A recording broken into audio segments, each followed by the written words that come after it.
Live from the rugged east coast of Canada, the Maritimes, from every time zone, in every country, in every nation, which might be redundant. It is Toast to Toast AM on a special night. We have a special evening planned for you all. So thank you for joining us in our... We don't know what our regular time slot is, but we weren't originally planned for tonight. But we're here, and we're excited that you are here with us. This is going to be amazing. And joining me, as always, is my good friend and co-host, Dave. How are you, Dave? Hey! Are you less confident than me that this is going to be great? I'm here. So you're here. I don't see how it could be bad. I think it's going to be amazing. That's right. I think there's every chance I'm going to get to see you have a stroke live on. It's possible. Let me see if we can... Hold on, we're going to see if we can see my... Oh, there's my puppy, kind of. My puppy, of course, decided to go nuts during the intro. I'm not sure who heard that or what, but... just now. Good timing, Bella. Now it's time to go. Yep. Uh-oh. Now I've there lost we go. Dave. Auntie already picked up on the t-shirt. Shoot. Okay. Now we have to do our lose? tech stuff right off the bat. Uh-oh. Can nobody hear me? Can Chatty hear me? I don't hear it. Am I gone? Uh-oh. Oh, no.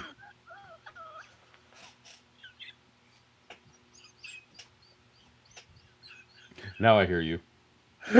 Why? Why do we bother doing check checks? I don't know. So, I don't know what's happening. All right, you know what? I promise people, we practice this. We I know. do it. You know what I got, Dave? Working. Well, I have a fancy drink. Yeah, I know you do. I have a semi-fancy drink here. It is a cocktail of my own invention. What do you call it? Dave's Creamy Nut. It is peanut butter whiskey and rum chata and just a little splash of milk to take down the sweetness. Do you 2 ounces of each? Just a splash of milk. Do you like to invite people over and ask? I do, Paul. Mm-hmm. I do. I very much enjoy. Would you like to taste Dave's Creamy Nut? Yeah. And yeah. Yeah, that's a good opener. That's slick. There you go. Mm-hmm. Huh? They were playing checkers, and I was playing chess. That's right. So I have my special drink. I have some usuals for backup for when that's gone, because tonight we might need it. This week, my friend Dave messaged me and said, "I have a gift for you." Yes, I did. He found an episode from January, I forget the exact date, January 6th or 7th. I think it was 6th. Of 1998. Yep. It was Sonny Bono had passed that day. Mm-hmm. And also, there was a special guest on Art Bell's Coast to Coast AM, and it was creationist Kent Hovind. Yes, sir.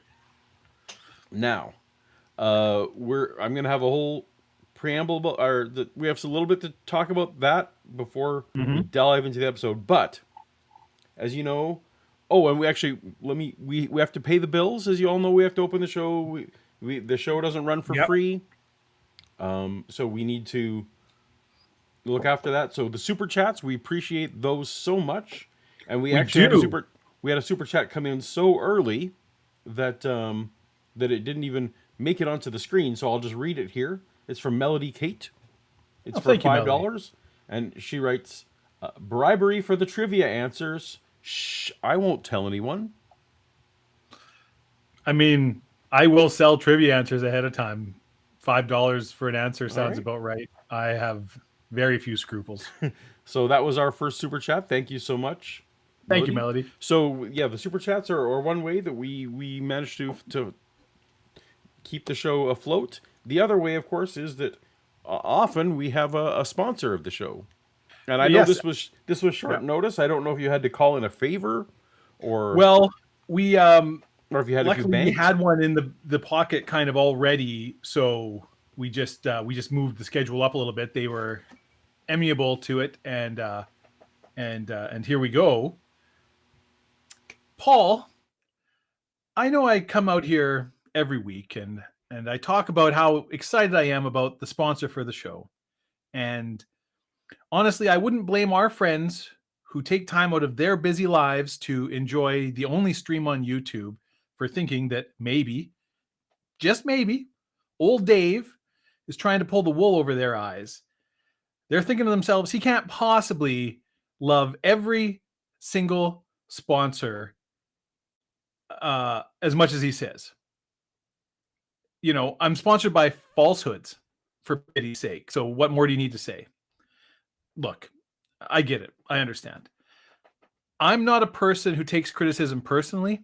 I view each critique, insult, and threat and restraining order against me as a guidepost on the road to self-improvement, and I hear you. With all that being said, I'm still human. Like any parent, I'd be lying if I didn't have a favorite. I'm too professional to say which pants is my favorite. I mean, sponsor is my favorite, but I will say that the sponsor of tonight's show is really, truly something special. I have lost count of the number of times the sponsor has helped me lift something up, hold something down, keep something closed, hold something open, or just go ahead and turn a mediocre date night into an evening to be remembered. I'm, of course, talking about nothing less than our amazing sponsor for the night, Rope. That's right, Rope. This miracle product with a million uses. I can't think of a single person living in the world today who would not benefit from having one or more coils of rope in their home and vehicle. Need to repair the rigging in a 17th century galleon? You're going to need some rope. Have 300 head of cattle you need to get to San Francisco before the mountain pass closes? You're going to need some rope. Did you give Mistress Nadia too much attitude after showing up late to the dungeon because of traffic? You'll be glad you have that rope. There's not a single day of your life that can't be made so much easier and a little bit sleazier with rope. And that's not all.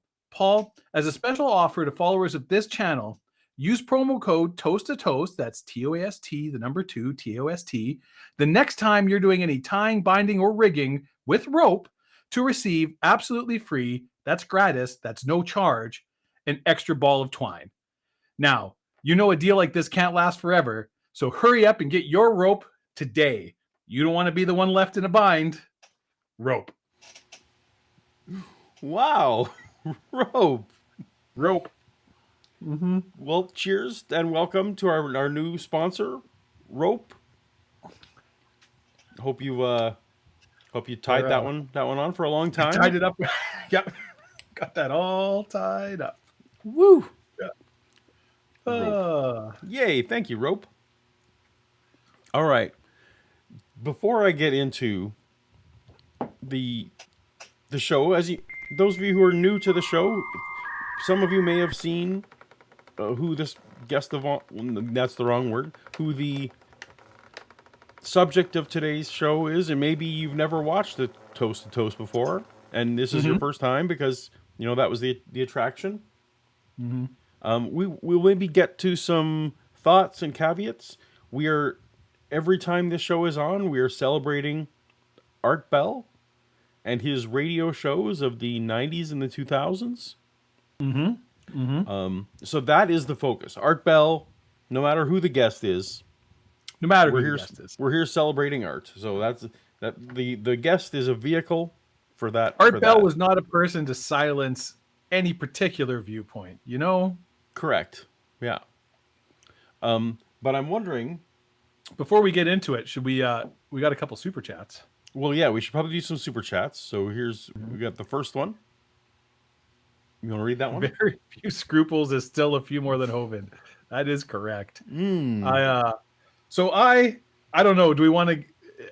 Should I let you give an introduction to Mr. Hovind? So I guess we should do that before trivia. I guess then that's probably Okay. So a couple things. Because I want to talk about my introduction to Mr. Hovind. Yeah. So just a few things. So people who follow my other channel and follow this channel know that, and this is a moment of seriousness, and I promise this will go away. especially those of you who watched my Dinosaur Scandal Land video last November, Mm-hmm. know that I have not covered this gentleman since on my channel, Yeah. and he has some. He and his ministry are intertwined in a lot of things that are unpleasant, shall we say? Mm-hmm. Some would say criminal. Some would say criminal.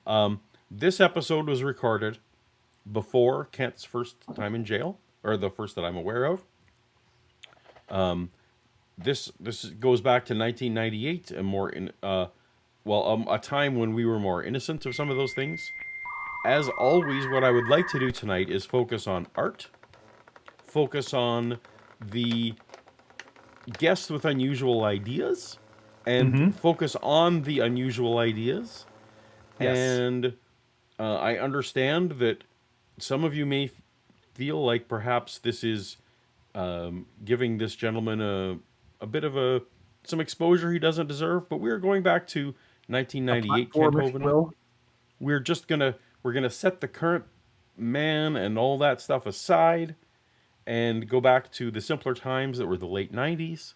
And I hope that you will go along with me in the spirit of that, and that we will Mm-hmm. focus on. Look, there's enough. I think we can all agree with Kent Hovind. We don't need to get into the extracurriculars in order Mm-mm. to find problems. Yeah. Is that enough said, Dave? That is, Okay. I will say for my own. Well, also we have a couple more super chats that we have Oh, that we okay. should acknowledge and go through. Uh, We had starting we with have Shannon Q gifted a membership. well, and you missed Ann Stevens. Oh, I missed Ann Stevens. Oh, look, I put that up on the screen, but I didn't read Oh, it did you put it on the because screen? Oh, we did. We just I didn't. wasn't quite sure how to read that. But it's yay! Just Ann's happy to be here, and we're happy Ann's that Ann happy is to be here. here. Yeah. Shannon has hit a milestone as a member, so I hope you consider yourself validated, Shannon. Well, And again, I assume I she's want talking about some kind of parking thing. yes, that's right. We validate parking here at Paulogia Yeah, Studios. Also, Shannon is responsible for this delicious drink. that looks really good. It is Looks a really good. strawberry margarita. Oh my! Yeah. I'm more a daiquiri fan than me, but you know. Well, I had multiple options, and this is what I went with. But you know, I'm not so much into the tequilas. Right. Yes. So J. Victor, Mm-hmm. you can read this one, Dave. Rope trademark, not to be confused with cord trademark, and that is true and a very important distinction, Jay Victor. And I'm glad that you brought that up. And a lot of people might buy some cord thinking they're getting rope. Don't be confused. Get the real thing. Mm-hmm. Yeah. But I didn't realize that twine was a subsidiary of rope. Mm-hmm. Yeah. Absolutely. Makes sense. I mean, you look at the two side by side, the parallels are obvious. Sure, I guess. Mm-hmm. Sony guts. Sony guts. Twine guts. So I'll tell my little story here just because this is our show and this is what I feel like doing. The Ronin, just before you say good to catch a show. Thank you, the Ronin. Oh, All right, thank carry you. on, Dave. So I was vaguely aware of Kent Hovind. I had never seen so much as a second of him talking or really done any time looking into his viewpoints. I did watch your video on the various scandals surrounding him, so I was aware of, his checkered past, but had never really heard him. Mm-hmm. I don't think debate the right word. Try to espouse his theories, right? His science teachings, perhaps. His science teachings. So I watched like maybe 20 random minutes of stuff just from throughout his seminars through this, and it made me very angry, and I had to stop because I'm just like, I'm not even educated in any of these matters. It's like, and I can clearly see the horrible flaws with your logic and just your stuff. He has a freaking punchable face. It's not like, it's just he's got that stupid little half smirk and he's just and he has this little way of going up on syllables, and you just want to force feed him a curb and stomp on the back. Just American History X here. Anyways, Anyways, my problem. I'm dealing with it. Got a beer in my hand. we don't advocate actual violence against Mr. Hovind. No, absolutely not. Absolutely not. But we would provide an alibi. And anyways, can you grab the super chat? I'm about to sneeze. I will. Roger Wenzel, longtime friend of the show. Kent Hovind would make a great aluminum siding salesman. Yes, he would. That is absolutely right. Like just the worst used car aluminum siding. Yeah. It's possible he's done that. He's done a great many things in his life. But that's it. So as we know, those of you who've been joining us, or just perhaps if you're an Art Bell fan who stumbled upon us, yes, as you said, Art Bell welcomed all viewpoints. And I'm kind of interested to see how Art Bell responds as somebody who was not particularly religious, right, had no real strong viewpoints on religion. What his response to what he said, but certainly would never ever be a person who believed that the Earth is only 6,000 years old, or any of this. I feel it will be interesting. It'll be interesting to see how much this Art willing to take. Yeah. Right. Well, that's a lot of ado, and so we don't need further ado. No. But do we want to do a trivia question off the bat, or do we want to have a bit of the show before we do first trivia question? Well, it's your dealer's choice. Let's do a few. So tonight's trivia, you can see up in the logo, we're doing some trivia night again tonight. The winner will get a lovely toast tumbler, as seen on YouTube. And thank you for last week's winner for reaching out to me just this afternoon, and that your tumbler is now on its way. Wonderful. But yes. So anyway, let's do a little bit of the intro of Kent, and then because tonight Dave has suffered and endured, so that I could participate. Yes. So I had to learn enough about Kent Hovind to write. The theme of this tonight's trivia is according to Kent Hovind. Right. And that is the theme for tonight's trivia.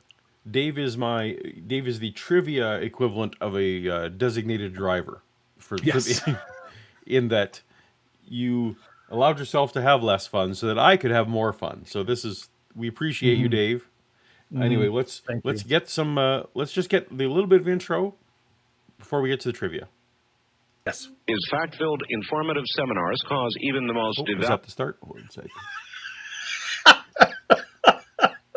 Is fact-filled informative seminars cause even the most devout evolutionists to sit up and take notice? As a 15-year veteran high school science teacher, what a background, his love for science sparked his interest in creation versus evolution. Fun fact. Yep. Christian high schools wasn't actually on staff, as best we could tell. It was sort of you bring you in for some units type of a thing. I see. Yeah, so not public high school, lest anyone is concerned about that. He saw the tremendous need for exposing evolution as a dangerous religious worldview and for arming Christians with scientific evidence that there are no contradictions between true science and the Bible. In response to these needs, shortly after finishing his PhD in education, he began the full... Yes. I mean, poor Art has just been bamboozled here. He's being tricked into lying on behalf of this charlatan. Well, so that depends on what. So, I mean, yes, technically he does have a PhD, and there's a flavor of truth here. So there is a trailer in the desert somewhere, possibly near where Art lives. I'm not sure. Yeah.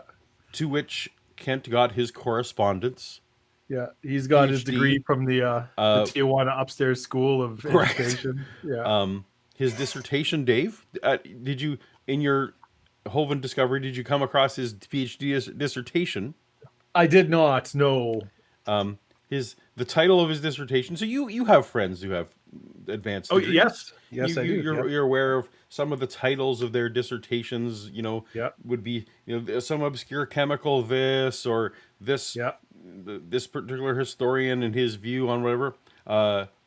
Dr. Kent Hovind, his dissertation was called "Hello, my name is Kent Hovind." So neat. Accurate. It's factually correct, So, as far as we can tell. It later came to light that what he had done was took a transcript of the seminar that you listened to Yeah. and submitted that transcript. I should point out, I did not listen to it in toto because no, it is but the one that long, you scrubbed but, yeah. and you skipped around. Yeah. A transcript of that seminar was his PhD dissertation, including the jokes about his wife and things like that at the start. So just neat, straight up. Yep. Well, Anyway, well, Vishanti, I'll have to check that out at some point. all right. So just a few minutes more, and then we'll get to the trivia. Ministry of Creation Science Evangelism. Creation Science Evangelism. For the past 8 years, he has offered $10,000 to anybody with real scientific evidence of evolution. So, here's a quick 10 grand for somebody out there. So, I would love to hear the chat. This was actually new to me. I was unaware that at any point that Kent had a cash prize available. I'm guessing he wasn't like the James Randi Foundation, where it was literally a bonded thing where that money was actually set aside and was in an account. I assure you, I guarantee, I would feel quite comfortable betting my life savings that. But was I would not love the if case. anyone in the chat has heard about this $10,000 prize. This is news. I've listened to more hours of Kent Hovind than is rational, and that's news to me. So, fun fact. There we go. Since its beginning in 1989, his ministry continues to grow as Dr. Hovind speaks over 700 times. 700 times every year in public and private schools, churches, universities. Don't believe that. That also seems I do like not perhaps believe that is it's true. accurate. Yeah. It's on radio and TV and so forth. So he lives in Pensacola, Florida, with his first and only wife, and there are 3 That did not age well. No. children, ages 18, 19, and 20. Oh, those were a busy 3 years of creation for Dr. Hovind. Doctor, welcome to the program. Well, thank you, sir. It's good to be here. I understand you are having storms in Pensacola, Florida right now. Well, we do get a lot of rain, but we don't have to shovel it. We do like that part of it. Yeah, that's true. Dad jokes. Yeah. All right, so that was art. That was what Art was told. Yes. Before we started. So Yeah. So that's like that's the equivalent of like, this is the little, like on the inside book, on a book jacket, a dust jacket, you got your little blurb about the author. Yeah. Yeah, exactly. We've had a few super chats, and then let's do a trivia question. Okay. So we have Sentient Tree. As someone who grew up on Kent's Creation Science Seminar series, it's cathartic to watch people pick him apart. Is that a guilty pleasure? No. It's just pleasure. It's just pleasure. Just pleasure. Dave oddly tonight is going to be. I am. He's a little. Paul is going to be the calm. Am I the voice of reason here, defending? I thought it was going to. I honestly thought it was going to be the other way coming in. That I would have to be. Timothy Harmon. Oh no number guessing games. No, the number guessing game software needs some. These little work. Mm-hmm. Yeah, we had such a quick turnaround. For this one I wasn't anticipating we were going to have a show today, so we're back to ABC or 1, 2, 3, 4 trivia. I guess is what we're at today. And I think there was one more super chat. There was some wacko was yakking away in chat. Real Shannon Q writes, "Oh, it's not growing now. This is true." Nope. And that is one of the. one of the pleasures. The good news is that if you go on YouTube and type for his name, you can't find his channel because that's been removed. So That's also been removed. Yeah. anyway, Yeah. not for ideological reasons, for other incidents. Yeah. Anyway, All all right. reason. So Trivia. Let's get to the trivian. I'll explain the rules to trivia. Oh yes, because people who don't know. I realized I may have done a thing wrong here, so I need you to. Well, while you're doing that, I will. So it's pretty simple. It is for everybody who has never been here before or done it. It is multiple choice trivia. There will be a question. It will come up on screen, but I will also read it out loud, and 4 answers: 1, 2, 3, 4. All you have to do is type the number of the correct answer. So if the correct answer is number 3, just type a 3 and nothing else, hit enter. And the handy dandy software Paul has will tabulate all the scores. And at the end of the night, whoever got the most questions correct, there are 8 questions in total. Whoever gets the most questions correct will be the winner and will win a free, wonderful Toast to Toast tumbler. The tiebreaker is how quickly you answer the question. So try to answer it as fast as you can, but it is better to answer it slow and correct than fast and wrong. It's pretty rare that somebody gets all 8 questions right. I don't think that's going to happen tonight. So if you get 1 or 2 wrong, you're still very much in the running. You keep on coming, and we will all have a wonderful time together. And Paul is still, I think, madly scrambling to get things going.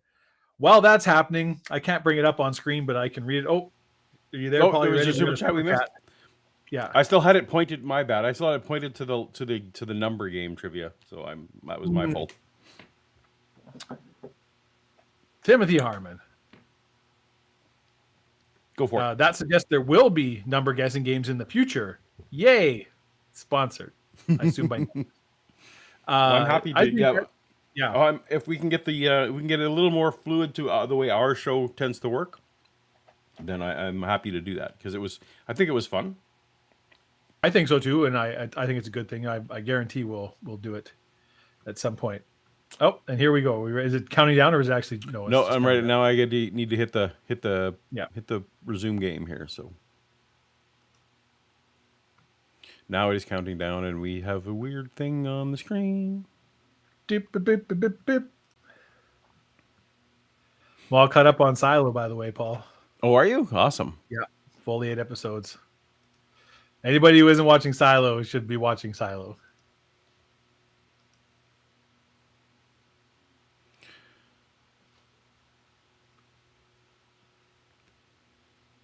But we can talk about that. Yes. When things are going. All right. So all right. go. Question number 1. According to Kent Hovind, what should the population density of the Earth be if the human species has existed for 3 million years? 8 billion people per square mile? 8 people per 300 cubit by 50 cubit boat? 150,000 people per square inch? Or 10 million people per acre? I have a guess, but I'm going to hold off on my guess until people have had their chance to enter their numbers. I mean, you could type your number in. Oh, I could, but then I also that might sway the. You know what? I'm just going to go ahead. Can I win a tumbler? Well, maybe I can win a tumbler.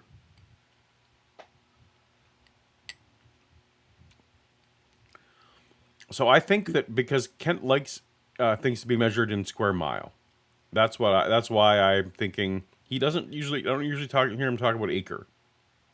So that's my only clue. It is actually the square inch. Oh, inch would have been.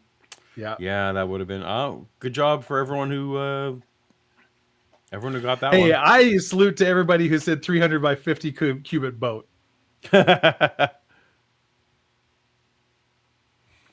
All right. Well, that's how trivia works, and tonight will be all questions according to Kent Hovind. Yes. So all the questions are according to Kent and Dapper Hovind. Dinosaur is in the chat, and he also got it wrong, so I don't feel bad because Dapper deals with this gentleman all the time. Yep. The Shanty nailed it though. Perfect. Well, let's get to the getting. I don't think Mike will get to how the game Put up works. the trivia clock, and off we go. All right. Had a lot of bad luck with that lately. I had a guest last night, Mr. Mars, who I'm going to have on the program again soon, because he was having storms down in Texas, and just as we were putting him on the air, his phone line blew up, and we never did get him on the air. Oh, you'll enjoy him. Tex Mars. I've been on his program. He's really good. No, this is a different not Mars. Tex Mars. No, it's not Tex Mars. Kent's on 700 shows a year, so he's been on Yeah. So to be fair, that doesn't obviously mean much. he's whoever you mentioned, he's probably been on his show. This is pre-podcasts. This is. Listen, what do you think? What is your take? First of all, you heard me read these two stories.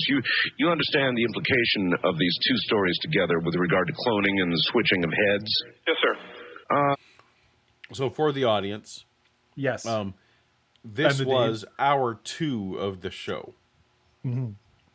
We're not playing hour 1 of the show where where Art was talking about other things. But one of them was obviously by inference was some kind of story about cloning. Right. Was that 98? Would that have been Dolly the sheep time? Or no, that was post Dolly. No, right? Dolly and Sheep was before that, I think. Yeah, that was like early 90s. I think they were getting into other experiments that weren't quite as famous, but yeah. So before we dig into what we're really here for, what do you think about that? Well, the cloning, I think, has probably been going on much longer than most people realize. Whether we can do it is a different question than whether... That's just throwing that out there. But conspiracy... Oh, yeah. Going on longer than people know, but I don't know if we can do it. Well, which one is it? We should do it. Right. We can make an atomic bomb and blow everybody up. Now, should we do it is another question. I think that the cloning has really little or nothing to do with the creation-evolution topic because... No, it doesn't. No. Art wants to talk about what Art wants to talk about. He doesn't care who the guest is. I'm just asking you what you think of this. Yeah, exactly. Yeah. He could have had on... Who was president in 98? In 98 would have been was it Clinton? Clinton, wasn't it? Yeah, it was Clinton. He could have had Bill Clinton on. And whatever the story was before that is the first thing he would have asked Bill Clinton about. Yeah. Yeah. Yeah. What do you think about that? Yeah. Do you think they can really... I almost said submarine. That's not a good topic for today. No. It could have been Mel's Hole he was talking about. He would have asked Bill Clinton about Mel's Hole. Anyway. See, the people are taking an incredibly complex DNA code that already exists. Right. And manipulating it. Right. I guess we're very rough and out. Or, in the case of cloning, just straight copying it. There's not really... I mean... No one's pretending that cloning is the same as we inventing humans. But... would be if you could figure out a way to extract information from your hard drive other than the normal ways of doing it. Right. That would be interesting and it'd be neat, but the information was already there. Well, what is a practical application? The practical application would be as I described. Oh, right. Somebody, creating their own second body to keep on living forever. That's right. And simply taking the head, if that's possible, and apparently it is, and moving it over to the clone body, which was cloned and without a head. I mean, all this sounds like Frankenstein, Bill, but it's real, and it's now, and it's happening, and I was wondering how somebody with your background would react to it. Well, I've been asked it many times. I've thought about it a lot. I haven't come to a solid conclusion on that yet. You know what? That also feels like a lie. I don't feel like you spent any time thinking about I'm cloning. thinking about if you could Frankenstein your head onto a clone body. Yeah. Which I would posit that is not in fact possible and hasn't been done. Or people would be doing it. We had a super chat. Yes. From Shannon Q. Yes. I once hosted a Kent Hovind debate, him versus Destiny. A good question would be how many times he called me sweetheart. If we'd been doing the number question. Yeah. Yes. More than one is the is the answer to that. Mm-hmm. Well, a lady called. You didn't hear her because you didn't hear the first hour, but a lady called and said, there's no way.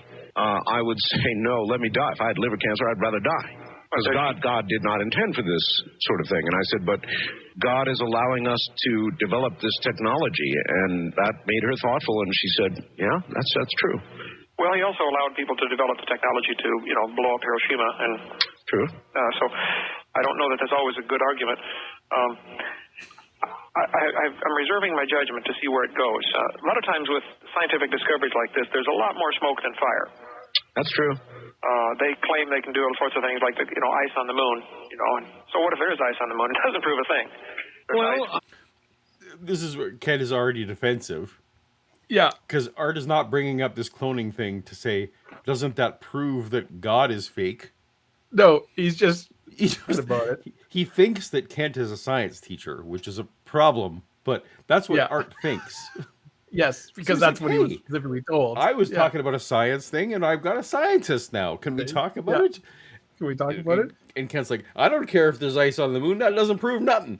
And we're like, and then, of course, where he starts with the thing where he's like, well, with things like this, is like a lot of times there's a lot more smoke than fire. It's like, yeah, that's actually 100% correct. Like this clearly, we're now 30 years later, 25 years later, people are not in fact attaching heads onto clone bodies. None of this was real, and then it's like, but now we're going to just, whatever. Hey, more super chats. But also despite claiming to love science, he definitely loves to, wherever he can plant a seed of that maybe science isn't done right or done well. Yeah, well, I mean, it's just from Savage Cobra Official, per se, to remind people of this level of genetic knowledge, he thinks that human reproduction is one strand of DNA from each parent zippered together. Which is nonsense. We all know they're twisted together like a bread grocery is bread tie from the grocery store. That's right. Yeah. That's what they call that double helix. Why else would they call it a double helix if it was something else? Exactly. Yeah. Because I guess that then they think they could. That's one of the basics of life. Ice means water, which means life, and so they would then, I guess, proceed to consider colonizing the moon in some way. Well, I suspect they're a little desperate for funding for NASA, and they're looking for an excuse to justify their existence and their budget. So I suspect that, too. That was definitely the purpose of the Mars rock thing. You don't believe the Mars rock stuff, I take it? Well, no, it was proven shortly after it happened. See, that rock had been found 7 years earlier. Oh, yes. Sat in the laboratory for a long time. Congress had stalled on granting the money for NASA, and the money was stuck in Congress, and so they needed to find something. There was never any doubt that it was just an ordinary rock. There's not even any proof it came from Mars. If you do the mathematics, I was laughing at the Kent's doctors from Double-Eyed U. That's very good. Immediately, he just goes to. So I don't want to, again, I'm not trying to bring in current stuff, but Kent has always been a sovereign citizen. Yes. Type. Yeah. And so anything involving the government in his mind is a bad thing. Is awful. And so NASA just existing for him is a poke him in the eye. We now, and he's concerned that his tax dollars are going there, which again, spoiler alert, wasn't really donating any of those. I know I wasn't getting. Okay, Paul. Yeah, moving on. Anyway, more. Carrying on, where we are going to. Big conspiracy theory, and he thinks he's broken. He's proven that the Mars rock was nothing because the report about it came out 7 years after it was collected. I don't think that he understands. Has read a lot of papers on, so for example, I recently did a video on the curse stone, on a curse stone that was found in the Middle East. Yes. No one's complaint with that was that it had been found 10 years ago, and it took this much research and blah blah blah to actually to have their story straight enough to publish a paper. Right. Like Right. that's not an argument against. That's not an argument that any genuine academic would ever make. Right. It's like, well, if this is true, you'd have told us faster. Yeah. No, that's not the way that goes. On it, you'll find that the distance between Earth and Mars is incredibly great, of course, but the closest they ever get would be the same as having, if you shrank the Earth and Mars down to the size of tomatoes, and Earth would be a 4-inch tomato, and Mars would be a 2-inch tomato, and you put them about a half a mile away from each other. That's the closest they ever get. Right. What's the probability of something hitting Mars hard enough to knock a piece over to Earth and not leave a dent on Mars? Well, there are astronomers who claim that they see impact points on Mars that would have been big enough to eject material from the surface of Mars out. And I don't, I'm not a scientist, so I can't really substantiate that right now. But I mean, there's many. Well, that's one of the trivia questions. I don't want to give it away. Oh, okay, all right. The impact plates actually are. But I can't, without me spoiling anything.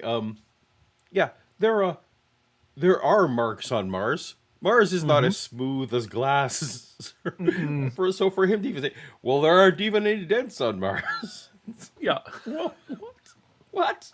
I feel like you've never seen Mars. No. J. Victor writes, NASA funneling money from taxpayers since 1958. Every conspiracy theorist ever. Yes. Yeah. Yep. It's just a big slush fund. We had a welcome to a member. I think that might be all that we missed. So thank you. Banana Shark. Welcome, Banana Shark, to the, what do we call it? The Black channel. Box Club? The Black Box Club. Mm-hmm. Oh, trivia. Oh, no, it's still going. No, it's still going. We're good. Don't be. Oh, someone's accusing me of not started it. No, it's the little pie up in the corner there right now. They claim that they see craters there that are big enough that would have ejected stuff out from the planet. So, I suppose it's possible. Really, NASA seems to have a vendetta, like it is one of its major purposes for existence is to try to prove or find evidence for the evolution theory. Right. They're looking for life everywhere else. Yes, that is the mandate of NASA. Yeah. To not boldly go where no one's gone before, which I think was actually incorporated into one of their things at one point. To prop up this conspiracy by the New World Order. We need to prop up our fake story about biology. So go to the stars, my friends. Go to That's what they're. And the only reason that anyone would want to find life in space is so that they could prove. Yeah, that's right. So they could vindicate Charles Darwin.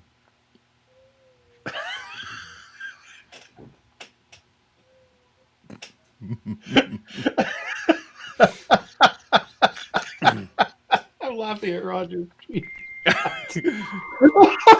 That's very good, Roger. That's very Roger good. with $10 writes, here's enough to buy Kent a couple of PhDs. Hey, get yourself a couple PhDs, huh? It's on me. It's on me, Roger. This kid, he makes me laugh. I get a couple PhDs. And here they've got radar or satellites, telescopes set up to listen for extraterrestrial life, and we've got intelligent, obvious. NASA is not part of SETI. No. No. And also, he could not have picked a worse argument to use with art. That's true. It's true. Yeah. That's right. Art's whole reason for being, raison d'être. Yeah. D'être. I don't know how you. I'm not. I think you nailed it. Raison d'être is Raison d'être. is the SETI program and finding space. So yeah. Kinds of intelligent design right here on Earth, and they can't see that. Even the Vatican forced their way onto Mount Graham through a lot of political and environmental obstacles to get a big observatory up on Mount Graham to be looking for life. See, if they heard an intelligent signal from outer space, yes, they would right away say, wow, look, proof of intelligence out there. Mm-hmm. And yet we see overwhelming evidence of design right here on this planet, and they don't see, hey, there's a designer. There's a God. Well, all right, if there... He has a point in that things that appear to be designed wouldn't appear to be more designed if we had an actual, conversation with other species of some kind. I mean, to be fair to the Vatican, and also the trivia timer has gone off. Yeah, I see that. It would depend if another species we somehow managed to intelligently communicate with, and they're like, "Oh, we also have this person we call Jesus who came and yeah, that's true." You'd be like, "Oh, well, shit." That all of a sudden is like that's too much of a or something similar to that, right? You know what I mean? Where it's like, there seems to be a tremendous correlation between your religious system and our religious system, and maybe there's something to that. I feel like I ask you this every show, but there was that Arthur C. Clarke novel where the aliens were demons. What was that one called? I don't. Oh, okay. We're talking about Rama. Rendezvous with Rama. Well, maybe it wasn't Arthur C. Clarke. They're not demons. I don't know. I can't think. I will look it up in the next thing. But we're at the trivia coming up here in a second. Trivia time. Yes. Question 2. According to Kent Hovind, evolution is based on 2 faulty assumptions: mutations, something new, and what? 1, these new mutations hide in the sewers and learn ancient jujitsu.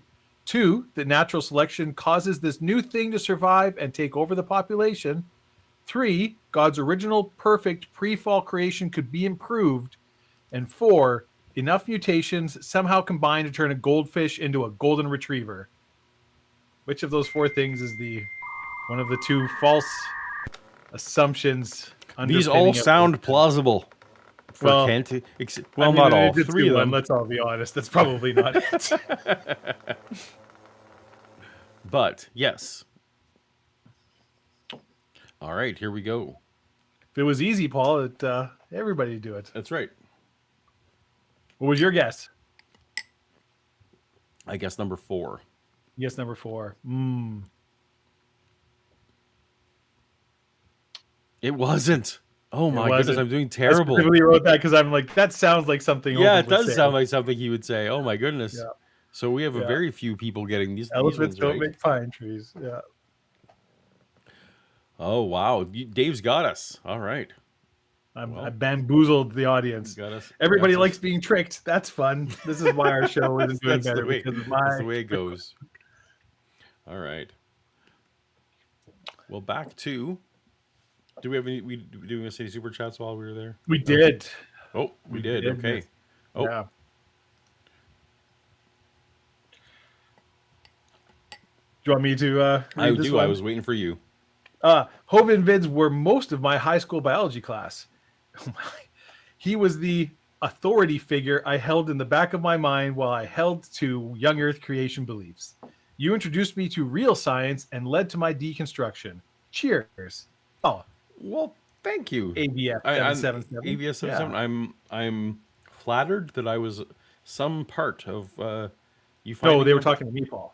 Well, the either of us, whichever one of us it was. Oh wait, no, you're the one with the. Yeah, never mind. Yeah, probably. Never mind. Yeah. Okay. All right, we need to put up the trivia clock again. And, put up trivia clock. See, Paul, you're doing good atheist work there. Exactly. Skeptics and Scoundrels, welcome. Hey, right? skeptic. Think aliens have their own Kent Hovind analog? I bet they do. Yeah. I bet they do. There's some origin myth that, why would a species not have an origin myth of some sort? Because at some point you're asking the questions before you have answers. So, I mean, probably. Yeah. And eventually people, it's plausible they become dogmatic about it. That makes sense to me. We are now just drinking straight rum. It's very early in, but I need it. This is so. Shannon and I have started. It's summer, so we spend next to no time watching television in summer. But on a couple of rainy days, we started watching Battlestar Galactica. Okay. Yeah. Anyway, last time I watched Battlestar Galactica, I was a theist. Oh, okay. I did not pick up on the entire notion. I just somehow I let it go that the robots believe in God and the humans don't. Yeah. That's all just messing with my head these days. But yeah, it's pretty. It's an interesting side of it that I wasn't paying attention to last time. So. One of the many interesting questions introduced in the first 2 seasons. Indeed. She may not see the last episode. I may just pretend it doesn't exist. I mean, you gotta. It's just. Anyway. Yeah. Came a signal, like in the movie Contact, for example. There came a signal from elsewhere. How would somebody like yourself handle that information? You have a background as a... By the way, that's weird in itself. I mean, here you were a science teacher for years and years and years, but here you are preaching creation, not evolution, arguing against it. That's a pretty strange background to be coming from, to be preaching about creation. Well, in one of the surveys done here in the last few years, it was found that 36% of the U.S. high school biology teachers believe the Earth is less than 10,000 years old and God made it. Really? So basically they believe the creation story. I don't think that number is significantly different now. Well, there you go. They did a poll in the last 10 years, and it unfortunately, amongst teachers, it hasn't shifted that much. Among the general public, it has. But a lot of teachers in the red states. It's given in the Bible. 36%. 36% of the just average Joe Blow American citizens. The Mobile Press Register did quite a poll in 1995, and they found that 61% of the population believes that the Earth is less than 10,000 years old and God made it. Okay. So they believe the creation account. Only 4% of the people were atheistic. 30% tried to blend the two together. You know, maybe God used evolution. That's me, by the way. We'll fix that by the end of the program. All right. Well, that's a good sport by Art, I guess. Mm-hmm. Yeah. Art's literally like the position you're trying to shit on here. Yeah. Yeah. That's the one I hold.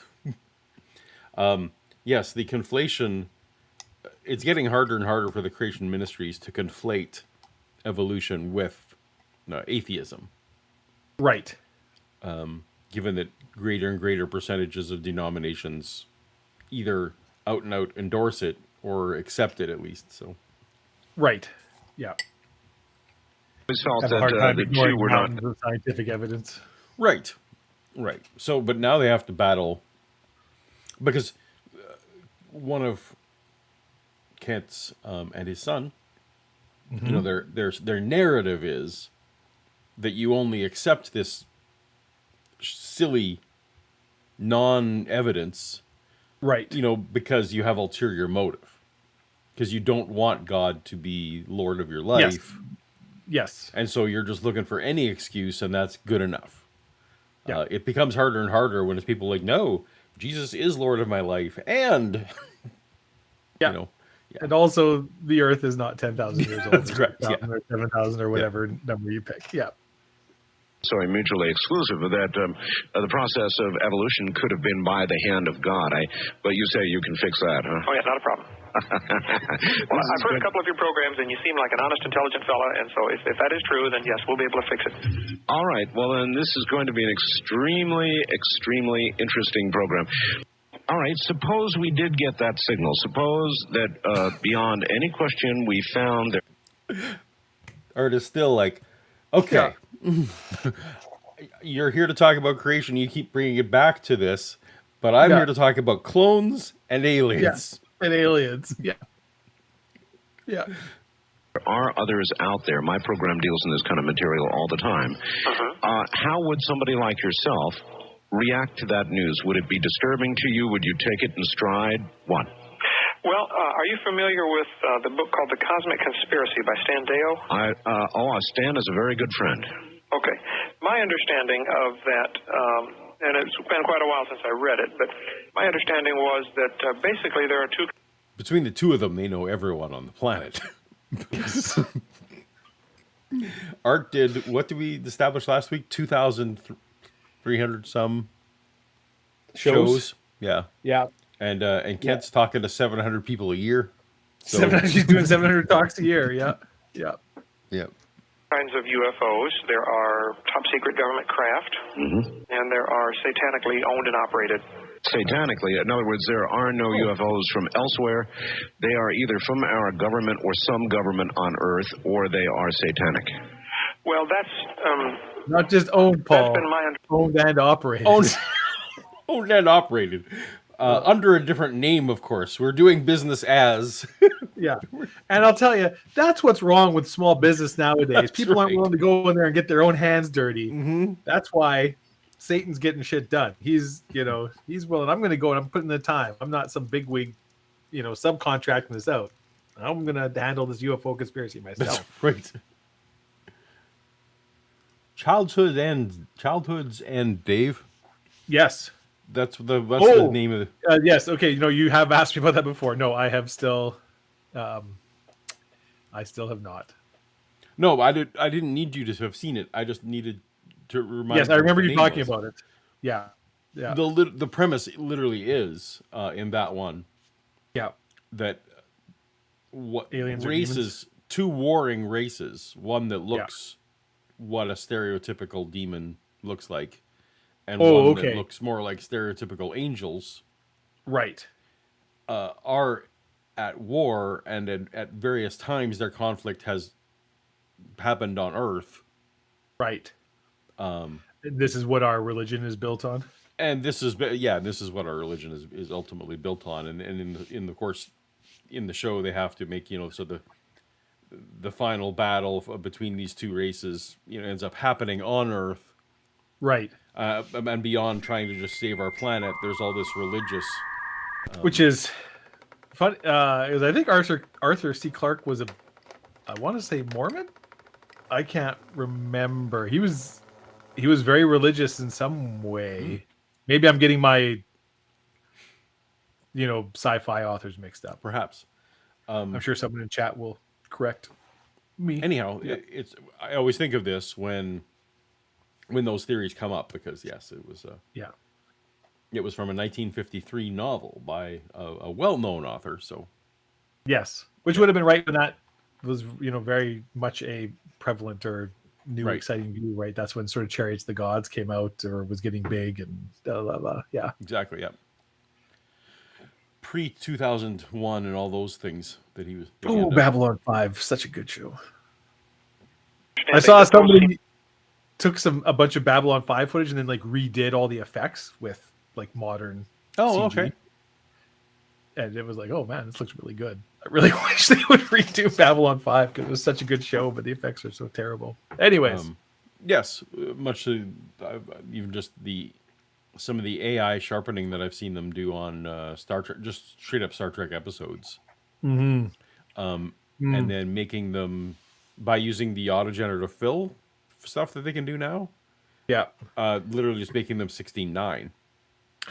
Huh. A lot of people are strongly disagreeing with your thoughts on that novel. Oh, I think that show was terrible. Were they? No. They're saying you're completely wrong about the plot and the. Oh, am I? Okay. Yeah. Well, fair enough. But it involved. Well, unless it was one of his different things, that's fine. It might have been. You might be thinking of another. Maybe it might be the different one. Yeah, it might have been a completely different story. R.C. Clarke wrote a lot of stuff. Yeah. Okay, well then I'm going to keep looking for the one that I saw. Okay. All right. To be the two reasonable options. Nobody's ever seen another planet around any other stars, let alone prove that there's any life on it. So if someone wants to argue that there's life on other planets, they're arguing from the negative. They're arguing from the lack of evidence. That's a poor position to be in, of course, in a court of law. Did you see?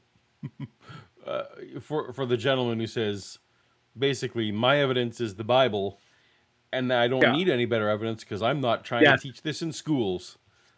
That is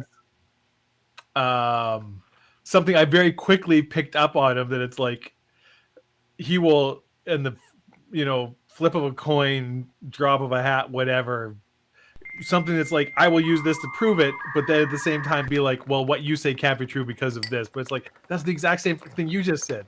It's what you just said. How could it? Okay, never mind. Yeah. Movie Contact? No. Oh. Too bad. I think it was Jodie Foster who was an astronomer in the movie, and one of the classic lines in the movie was, as you look up at the night sky, and I have a beautiful one here in the desert where it's very dry, and you see all those stars, millions and billions of stars. The line was, if there's not somebody else out there, it sure is a waste of space. Well, it might be like putting chrome on your car. It doesn't do much. It just dresses it up. And God may have done all of that just to dress it up for us to look out and say, oh, wow. For us to see a pretty sky. Yeah, well, the Bible says, Eve is the mother of all living. So I guess scripturally I would have a hard time getting around that verse. All of us. Okay. Yeah, so go ahead. Well, we got a super chat. Where Timothy Harmon suggests Orson Scott Card. Are you suggesting that the series that I saw might have been Orson Scott Card? Perhaps. Unless we're just randomly suggesting Orson Scott Card. The author the of Ender's fan. Game. Yep.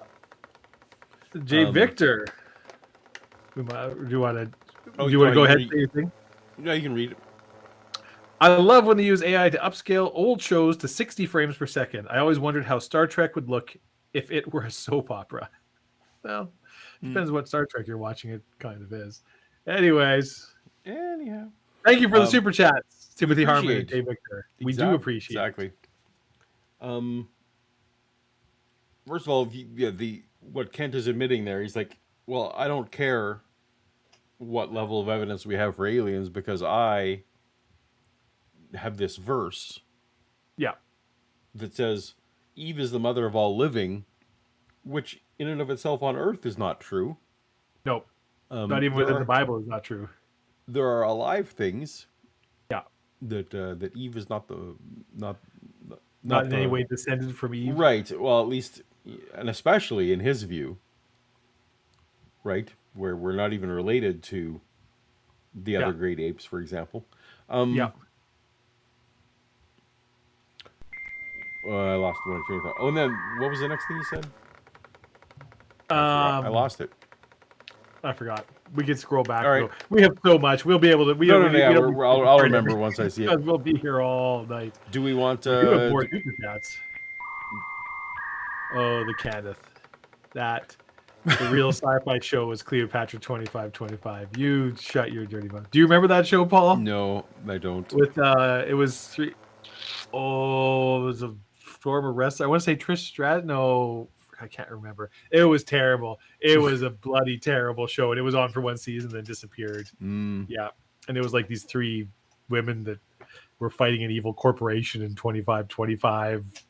Sort of. It was like one of those like on Saturday afternoon shows. You know what I'm talking about? Yeah. And then Timothy Harmon. No, he's the Mormon sci-fi author. Keep up. Oh, okay, yeah, fair enough. Yes, he was. Oh, okay, fair enough.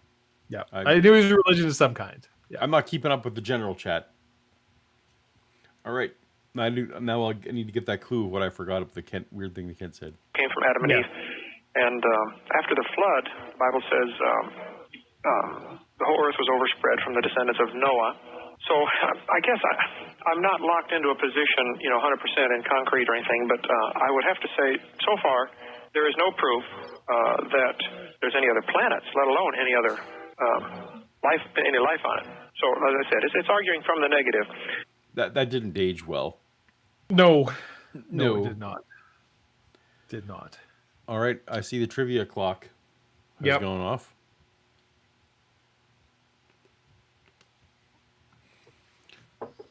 let's get that countdown going. Boom. It's trivia time. All right, Paul. Now's your chance to redeem yourself. I am with the goldfish to golden retrievers. I'm definitely not putting out a strong showing here.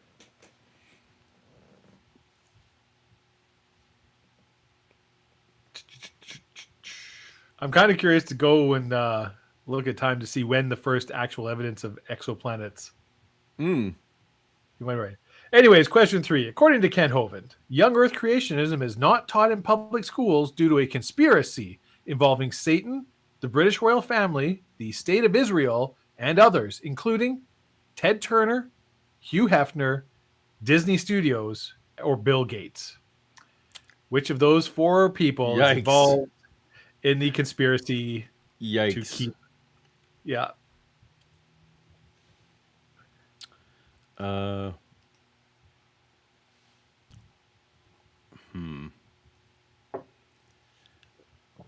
put in my guess.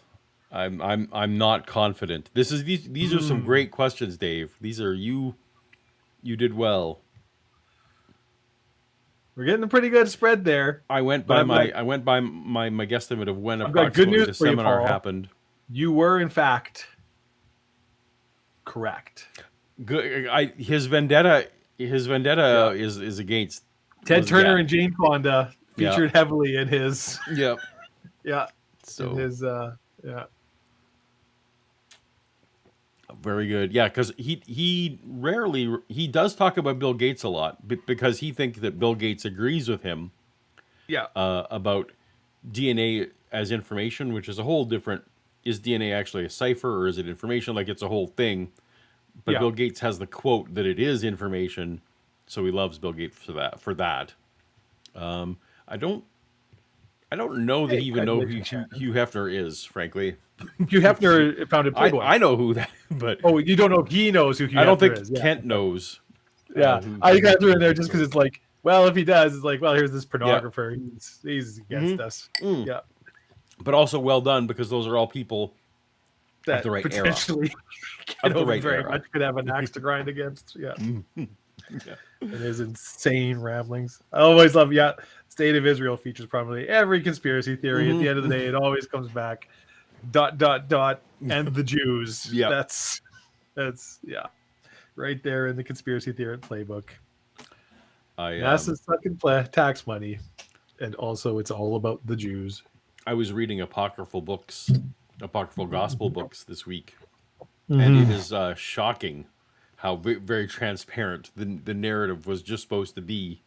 Yeah, that the Jews were terrible. Oh, like it is. It's not.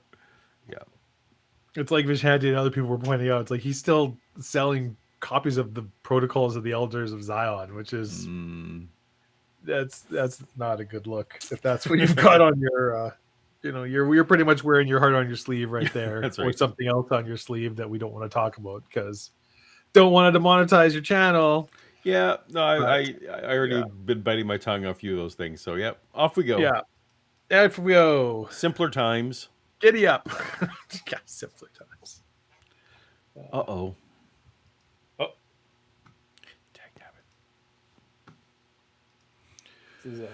This is falling apart, Dave. Oh dear. The answer was Ted Turner. Of course, the correct answer was Ted Turner. Yeah. What happened to my file? I don't know. Oh, good. There it is. Sorry. If you had a Windows computer, that wouldn't happen. That's possibly true. I don't see how. Fact-filled informative seminars cause even the most devout. Oh, that's the problem. All right. I heard it there. A lot of things, if we lived to be 900, a lot of things would be very different. I think we would treat our environment very differently. It's a little loud. Was deceived. Adam was not. He deliberately took of the fruit to save his wife. That's where we were. That's where we were at. If they live 900.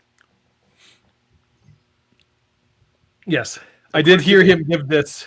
According to this narrative, yeah, Adam knew that this was a sin. Yeah, but saw that his wife had fallen into sin, Yes. and to try to save her, jumped into the sin as well. I actually listened to him talk about this in his seminar. This is one of the snippets that I listened to. I basically skipped around randomly through a 17-hour seminar, picking up points. Yes. Where he gave his, whereas like, because Adam is, was, as the man, was perfect and without sin, Right. but knew that Eve was going to be at worst killed or at best expelled from the garden and have to live her life alone outside of paradise. Yes. And so willingly, and foreshadowing the sacrifice that Jesus would make for all of us, Paul. Right. In an act of love. In an act of love, A so that sacrifice. he's like, he didn't want her to have to face the consequences of her actions alone, because, that's what manly men have to do to protect those fallible women folk. God bless them. They try their best, but without us there, who knows what's going to happen. So I noticed what you just described, and that was like, wait, what? Yeah. It wasn't that he was tempted and fell. He was like, No. oh, my stupid wife Yeah. sinned. Which very much flies in the face of, I would say, vastly accepted Christian theology. Right. Right. That where Adam absolutely fell. It was tempted and fell. Yeah. No, it was just. Yeah. Yeah. I am out of pure self-sacrifice going to also. Yeah. Yeah. Well done, Adam. Yeah. Good on you. Let's catch the super chat here. You're a oh, it's legend. former trivia winner Olivia Williams. Oh, Olivia, how wonderful to see you. You got this one? I will. I'm going to assume that's wild. How could he? That's wild. How could he? He didn't have knowledge of good and evil. Remember? I mean, but shut up. That's why. Oh, but Adam knew that they weren't supposed to. Adam knew they were breaking the rules. That this was Adam, being so smart, would have deduced that that this was going to be causing problems. Did I send you that Onion story from like a week ago? That God's still mad every time somebody eats an apple. No, I missed that. That's funny. It was very good. Yeah, and he's like, I know I shouldn't let it bother me and it goes, but I just feel like every time they're kind of just rubbing my face in it. And they're like, it's the single most popular fruit in the world. I don't get what these assholes don't understand about this. Yeah. That's awesome. Yeah. All right, this one's for you. Dave, which is better, Tech Wars or Earth Final Conflict, or a random 90s series like Time Tracks? Wasn't there a Shatner-hosted sci-fi universe? Well, Shatner wrote Tech Wars. Tech Wars was a Shatner thing. Action something? Okay, so I don't know what that... I don't know the Shatner action something. The Tech Wars books are actually pretty good. And Earth... TV-wise, I would say Earth Final Conflict was better than Tech Wars, if we're going there. Or if we want to go just random... I was always a big fan of Alien Nation. If you're looking for a good sci-fi 90s series, there's actually a lot of good sci-fi from the 90s. Babylon 5, I think, is the single best 90s sci-fi series. Next Generation's right in there. I mean, that's very, very, very good. Paul, your thoughts? I got distracted because I'm on my own personal still mission here. Yeah, we're kind of Childhood's End. This is the Wikipedia, so it's right. Yes. It says, but are shocked and alarmed that the appearances resemble angels and demons. Demons and I don't know, man. I feel like I'm at least on. This is and there was the guardian angels. I may not remember all the details, but this was a series about where the aliens look like demons and angels. I'm gonna give you buddy. I mean, I love our audience, and they're usually more correct than me. But I feel like feel like I may be being I don't want to gaslit. derail this whole show. I would be curious to know, Vishanti, what your best 90s sci-fi Oh, series. we're talking about 90s sci-fi now? Yeah. 80s sci-fi would have to be V. And we're we know talking what you specifically TV, right? Well, yeah. Yeah, TV. It's mine, Babylon 5. It was pretty bleak in the... So Babylon 5 was in 90s? Next Generation 90s? Next Gen was there. Yeah. Max Headroom? Yeah, Max Headroom. Well, I don't know about the actual series. Like, Max Headroom was cool, some of his specials and stuff. The actual No, I'm just TV trying to series. even think of a sci-fi Thank you, series Vishanti. that were on. There was Quantum Leap, and there was Quantum Leap, Alien Nation, as they said. Yeah. Anyway, we've derailed the show now. We have, absolutely. We need to find out how come the men had to save the women in the notion of creation. Oh, I think we all know why. Years and came pre-programmed and were incredibly intelligent. I mean, hundreds and hundreds of times more intelligent than the smartest man alive today. Yes. Plus, they lived so long they could pass on this information to their great grandchildren. They were still alive. If you graph out the dates given in Scripture, Adam knew Noah's daddy for 56 years. Yes. Sorry, I'm not reacting to what they're saying. I'm reading. There's like a whole. So yeah, Farscape, Stargate, Sliders, X-Files. Oh, X-Files. Oh man, yeah. There is now. All of a sudden, I'm like, okay, 90s Flash, Mantis, and Viper, Dark Angel. You can just we can calm down with some of that. But yeah, X-Files. Yeah. Although going back and watching it now, it doesn't really hold up. But at the time, holy hell, But X-Files it had good ideas. It didn't execute. and it was must-watch TV. Like when it was on, you watched X-Files. Yeah. I think that I'm listening to the Art Bell show, which is fine. No one's required to.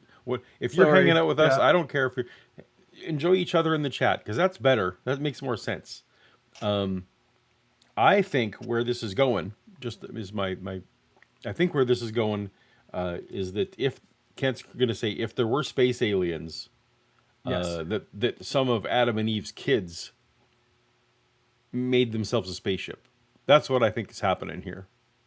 Okay, I wanna hear this and go. This is A long time.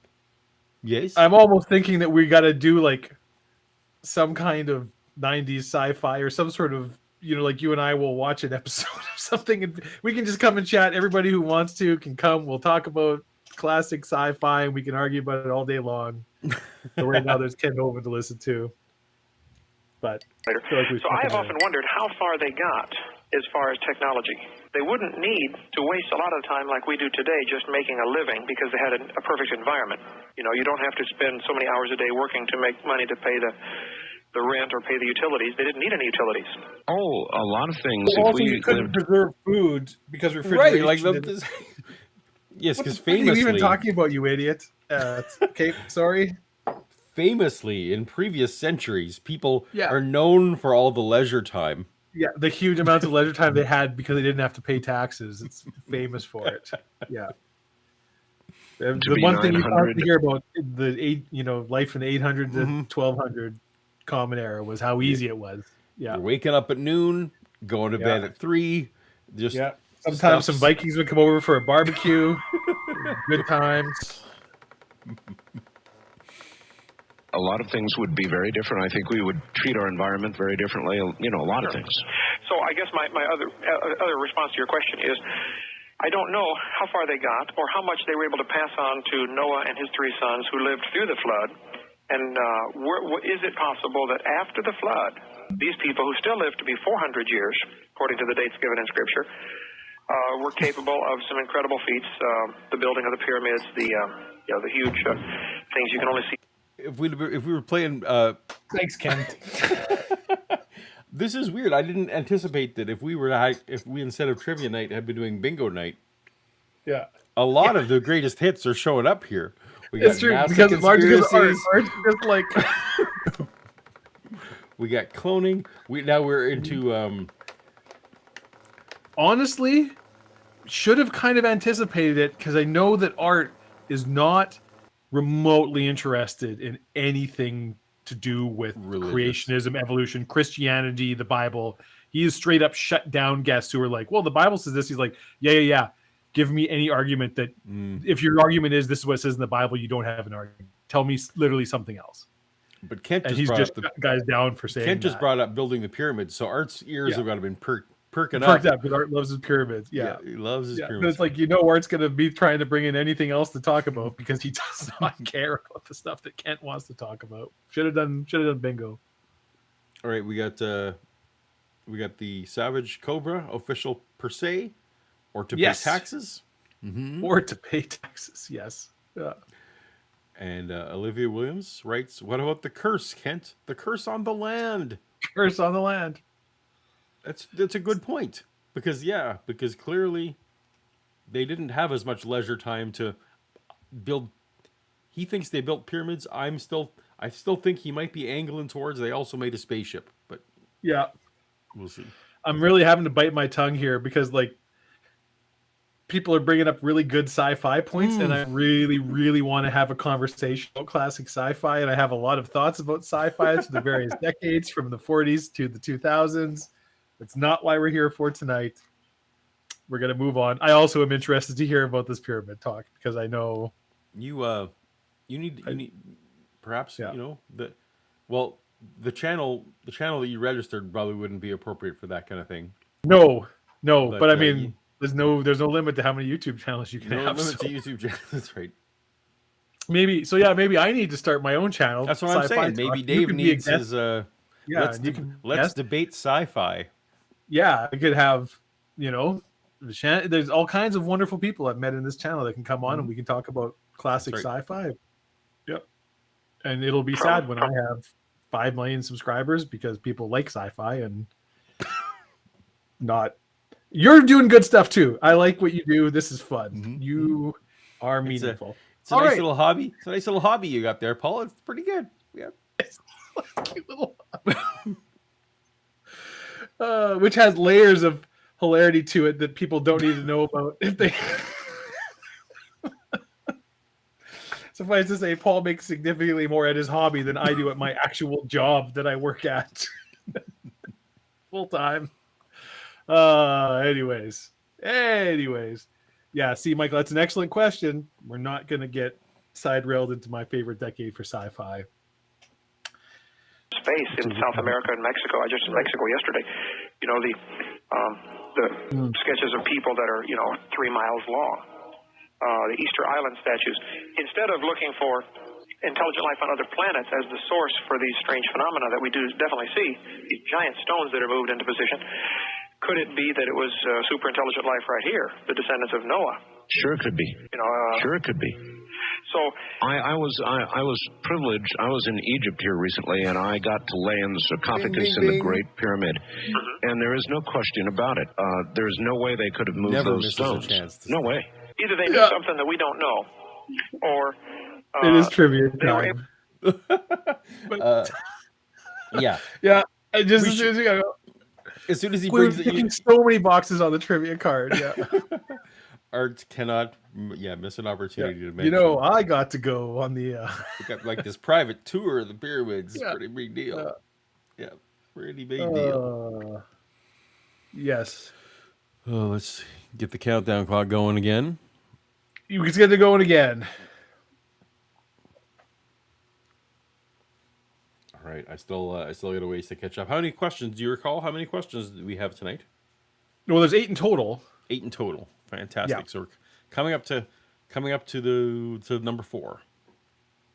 I had 9, but one of them was going to 10, but there was some kind of weak one, so I was able to. All right. We filtered out the dross. According to Kent Hovind, when did the dinosaurs actually die out?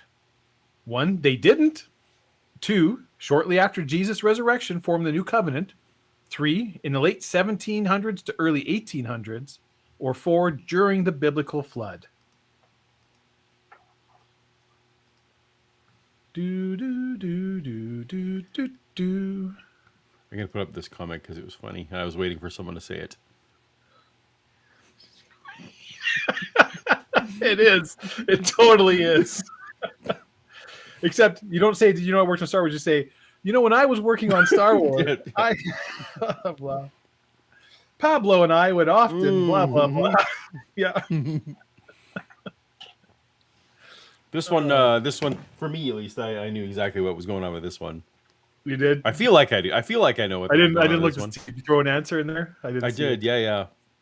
I'm seeing a whole range of numbers. Because he's into his cryptozoology. Yep. Oh, they never did. They're still very much here with us. Yeah. Yep. Yeah, he was straight up says he's like, I do cryptozoology. That's it. Yeah, he likes his cryptozoology. He pretends that I don't think he actually ever funded anyone. Hi, dog. What's up? Hello, Bella. And I got a lot of flack last show from people who were like, "Oh, you're an asshole. Why are you so mean to Bella?" I don't actually hate Bella. No, you don't. When I'm with Bella, I play with Bella. I'm very allergic to Bella, so I can't kind of. That would right there, what is happening in that thing would be hell to me. I would have to immediately go and like do a full shower or something. Eyes well shut. I would be a mess. I think all right. She's getting ready to eat you, Paul. Do we miss any super chats? Or are we good? I don't know. I don't think so, actually. All right. To harness some kind of power we know nothing about. Mm-hmm.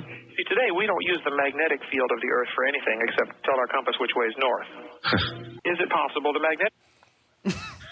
Wait, what? This is ancient aliens right here. Is it not possible? We don't use the magnetic pole for anything? Or the magnetic... Yeah, we don't use the magnetic field for anything except all the magnet shit we do anyway. Okay. Field can be harnessed. I mean, 200 years ago, if you'd have said you can produce electricity by spinning a magnet inside of a copper wire, people would say you're nuts. That's right. You know, here we have this incredible power, Probably electricity. not. Which, They probably wouldn't. Also, a They few probably would people have would been say... like, huh, you think so? Let's try it. Yeah. A few people would say, oh, what's electricity? Yeah. Yeah. Yeah. It would have been like, hey, if you spin this thing and this thing, you get like a little lightning bolt. And people have been like, holy shit, that's crazy. Right. Because... I also feel like there were electrical experiments that long ago. Oh, no, there absolutely were, but they were not, Tesla not like generator. it hadn't been popularized to that extent, at least. I don't think anyone was doing like spinning a magnet around copper to generate. Yeah, at least not in current. It's not that the average man on the street was hearing about. Well, yeah, you have to restart the trivia clock. Thank you. Yeah, very recently discovered, and now governs just about everything we do. So, is it possible there are other powers we still have not discovered? I think part of the problem is we go on the assumption. No, we've discovered everything. That is the science. If you take science in university, the first thing they will tell you is we've discovered everything. We figured it all out. We figured it all out.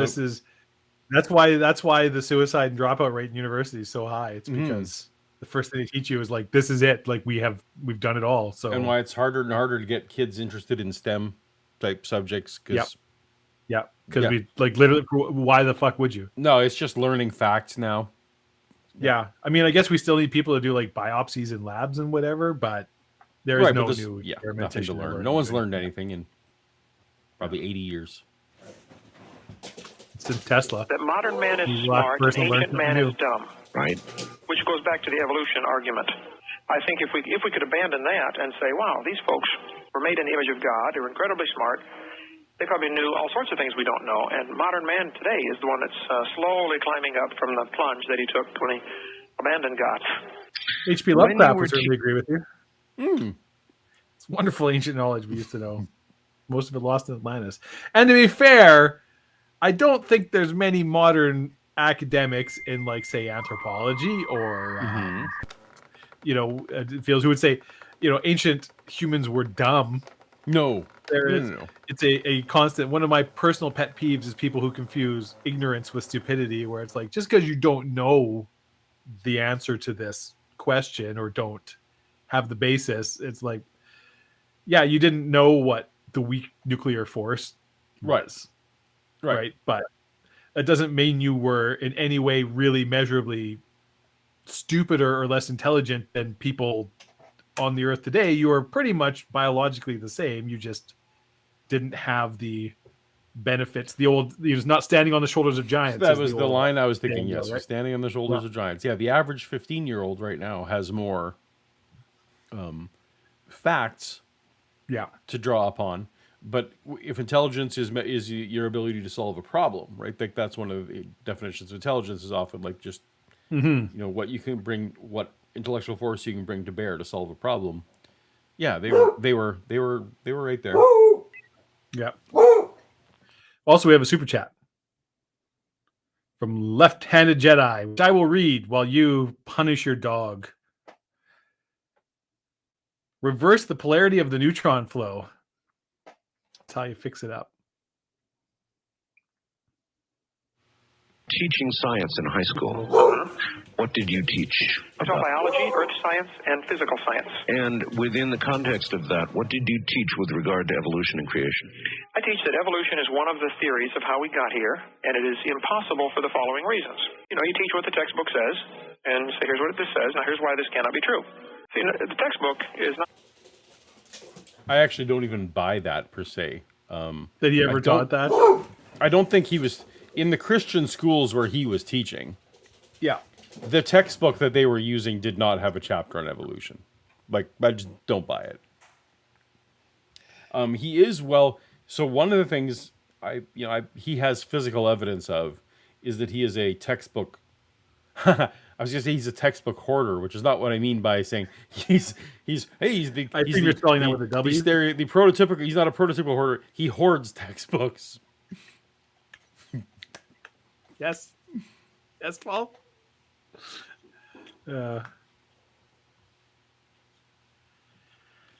Anyhow,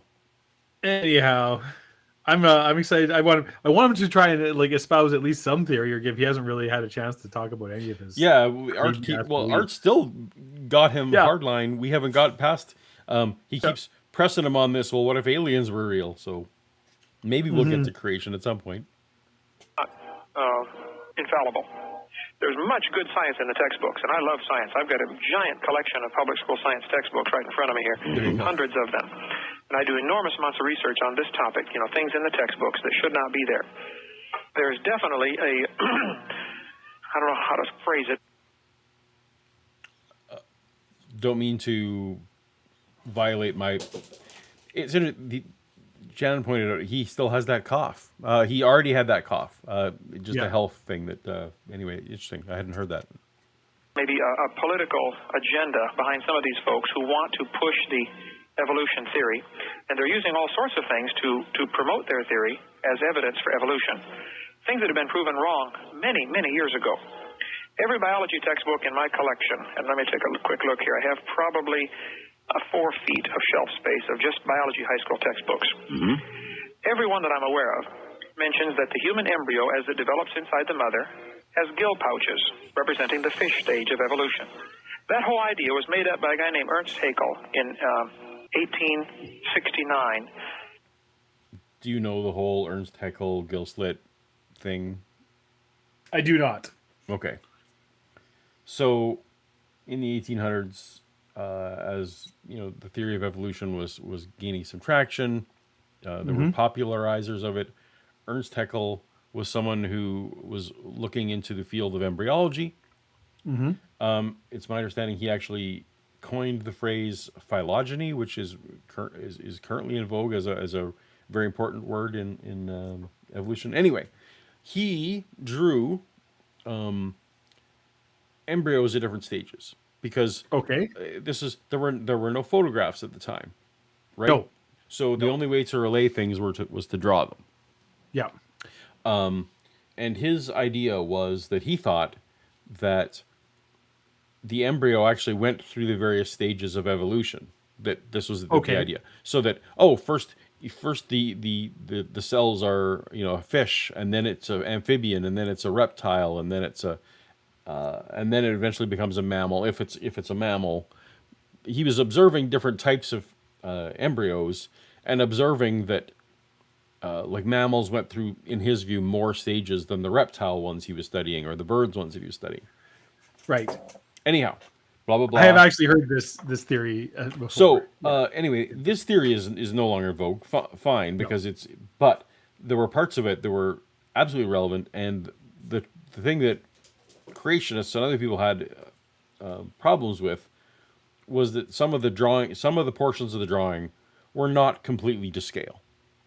Right. Some of the drawings were less accurate than you might want in a scientific drawing, and it Right. might have over exaggerated some of the points that he wanted to make. Now, so Kent thinks what that means is that everything about embryology was disproven, Right.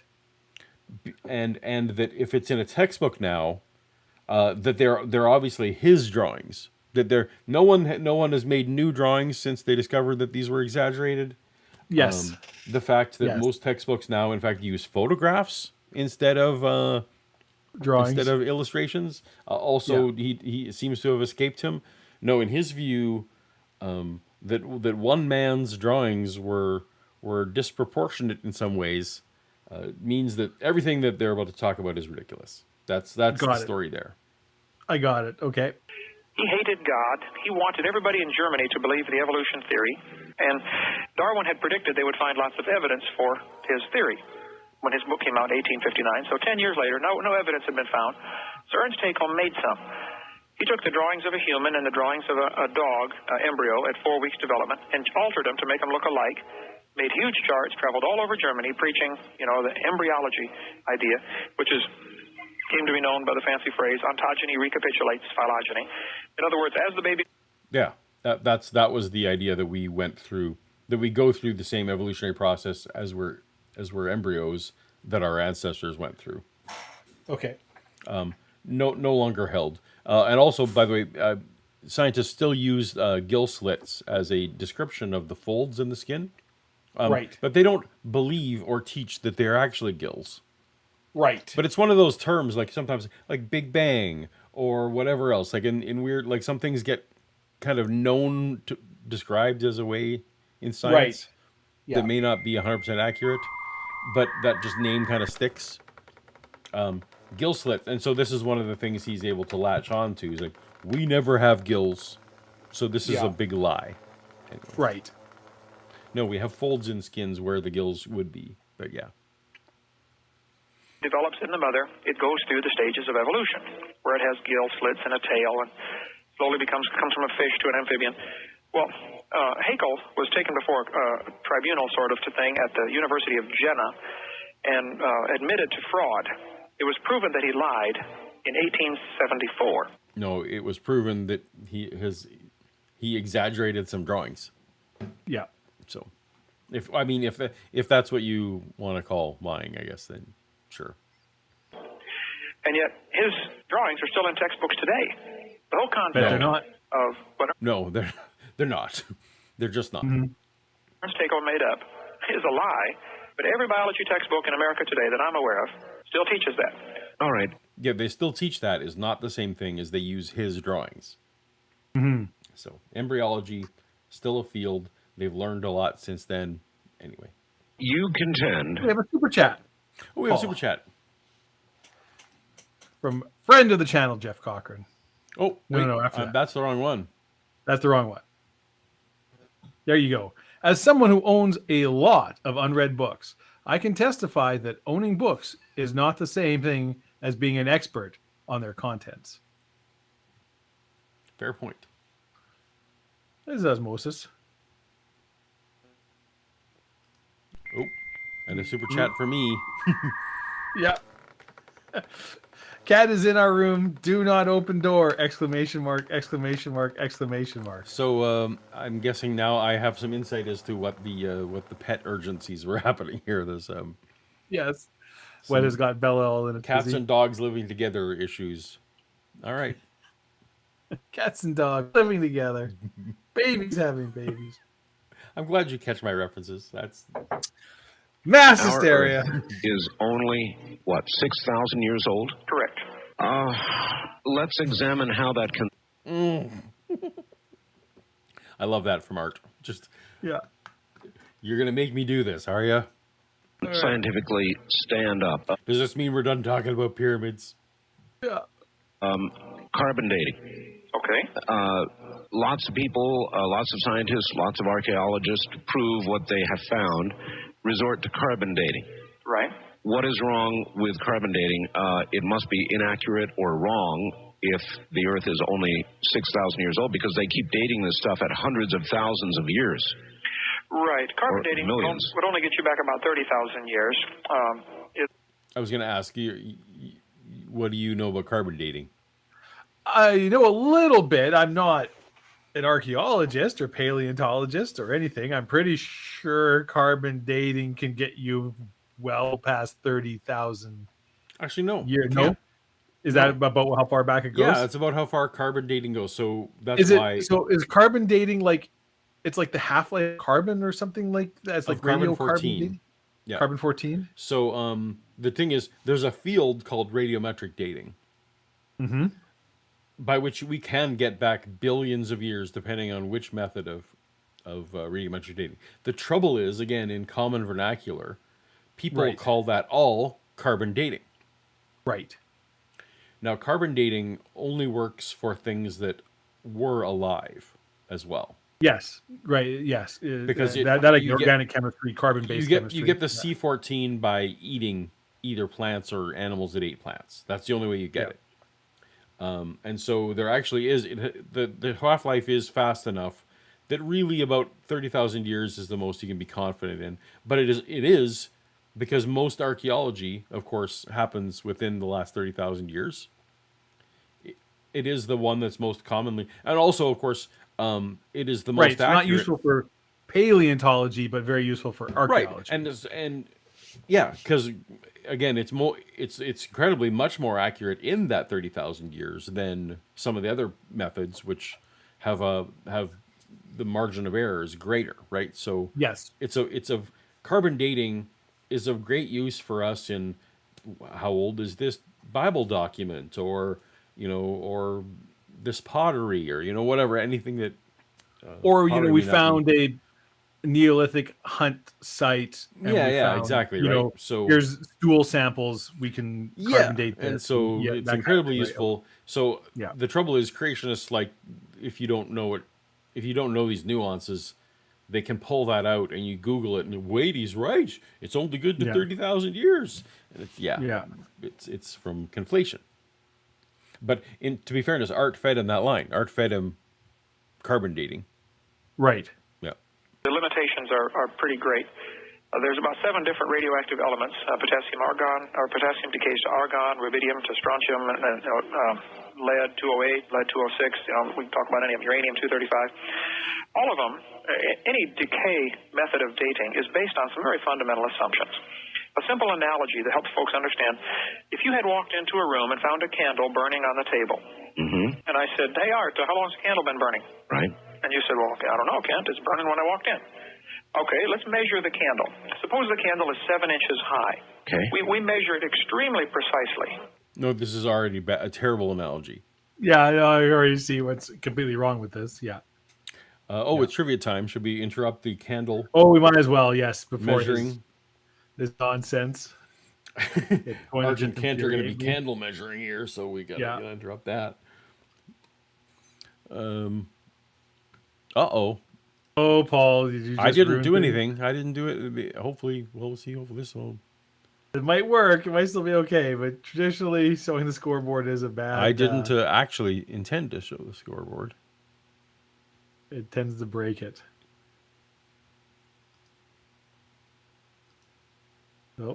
Oh. But I can try to instantly pause the game. Oh, did I somehow not pause the game? Did it end the game? Oops. Oh, no. Well. Now what do we do? Every time. I'm terrible at this. Oh, we're so bad at our jobs. All right. Well, well, we have this scoreboard. Yeah, because it does. It looks like for posterity. Well, and then we can like add it to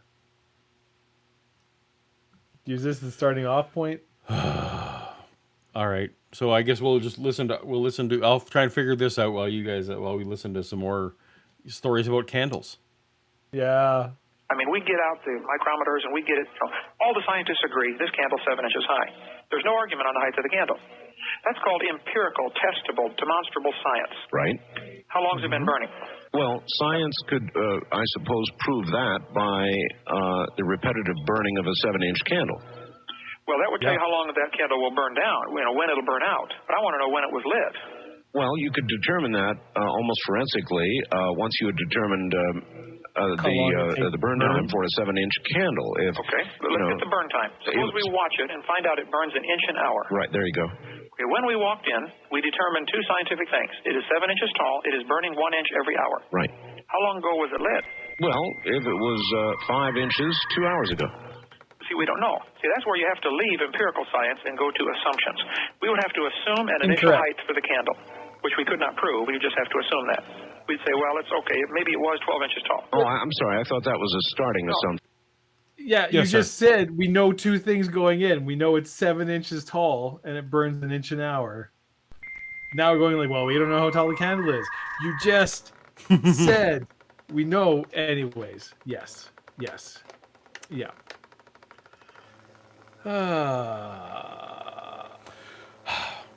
So I don't think he's being clear, because what Kent wants to be able to say is that how tall it is now is irrelevant to how tall it was. So that's what he wants to say.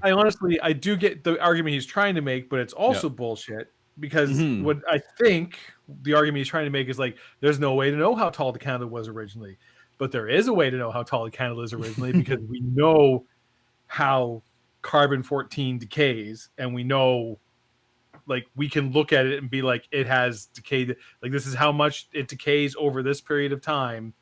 We know how many inches per hour the candle burns, and we can back, it's but there's also ways you could, and it's not like a candle. A candle is actually a very bad analogy, because when a radioactive isotope decays, it doesn't burn away like a candle. It turns from this thing to that thing. The atoms don't disappear. Right.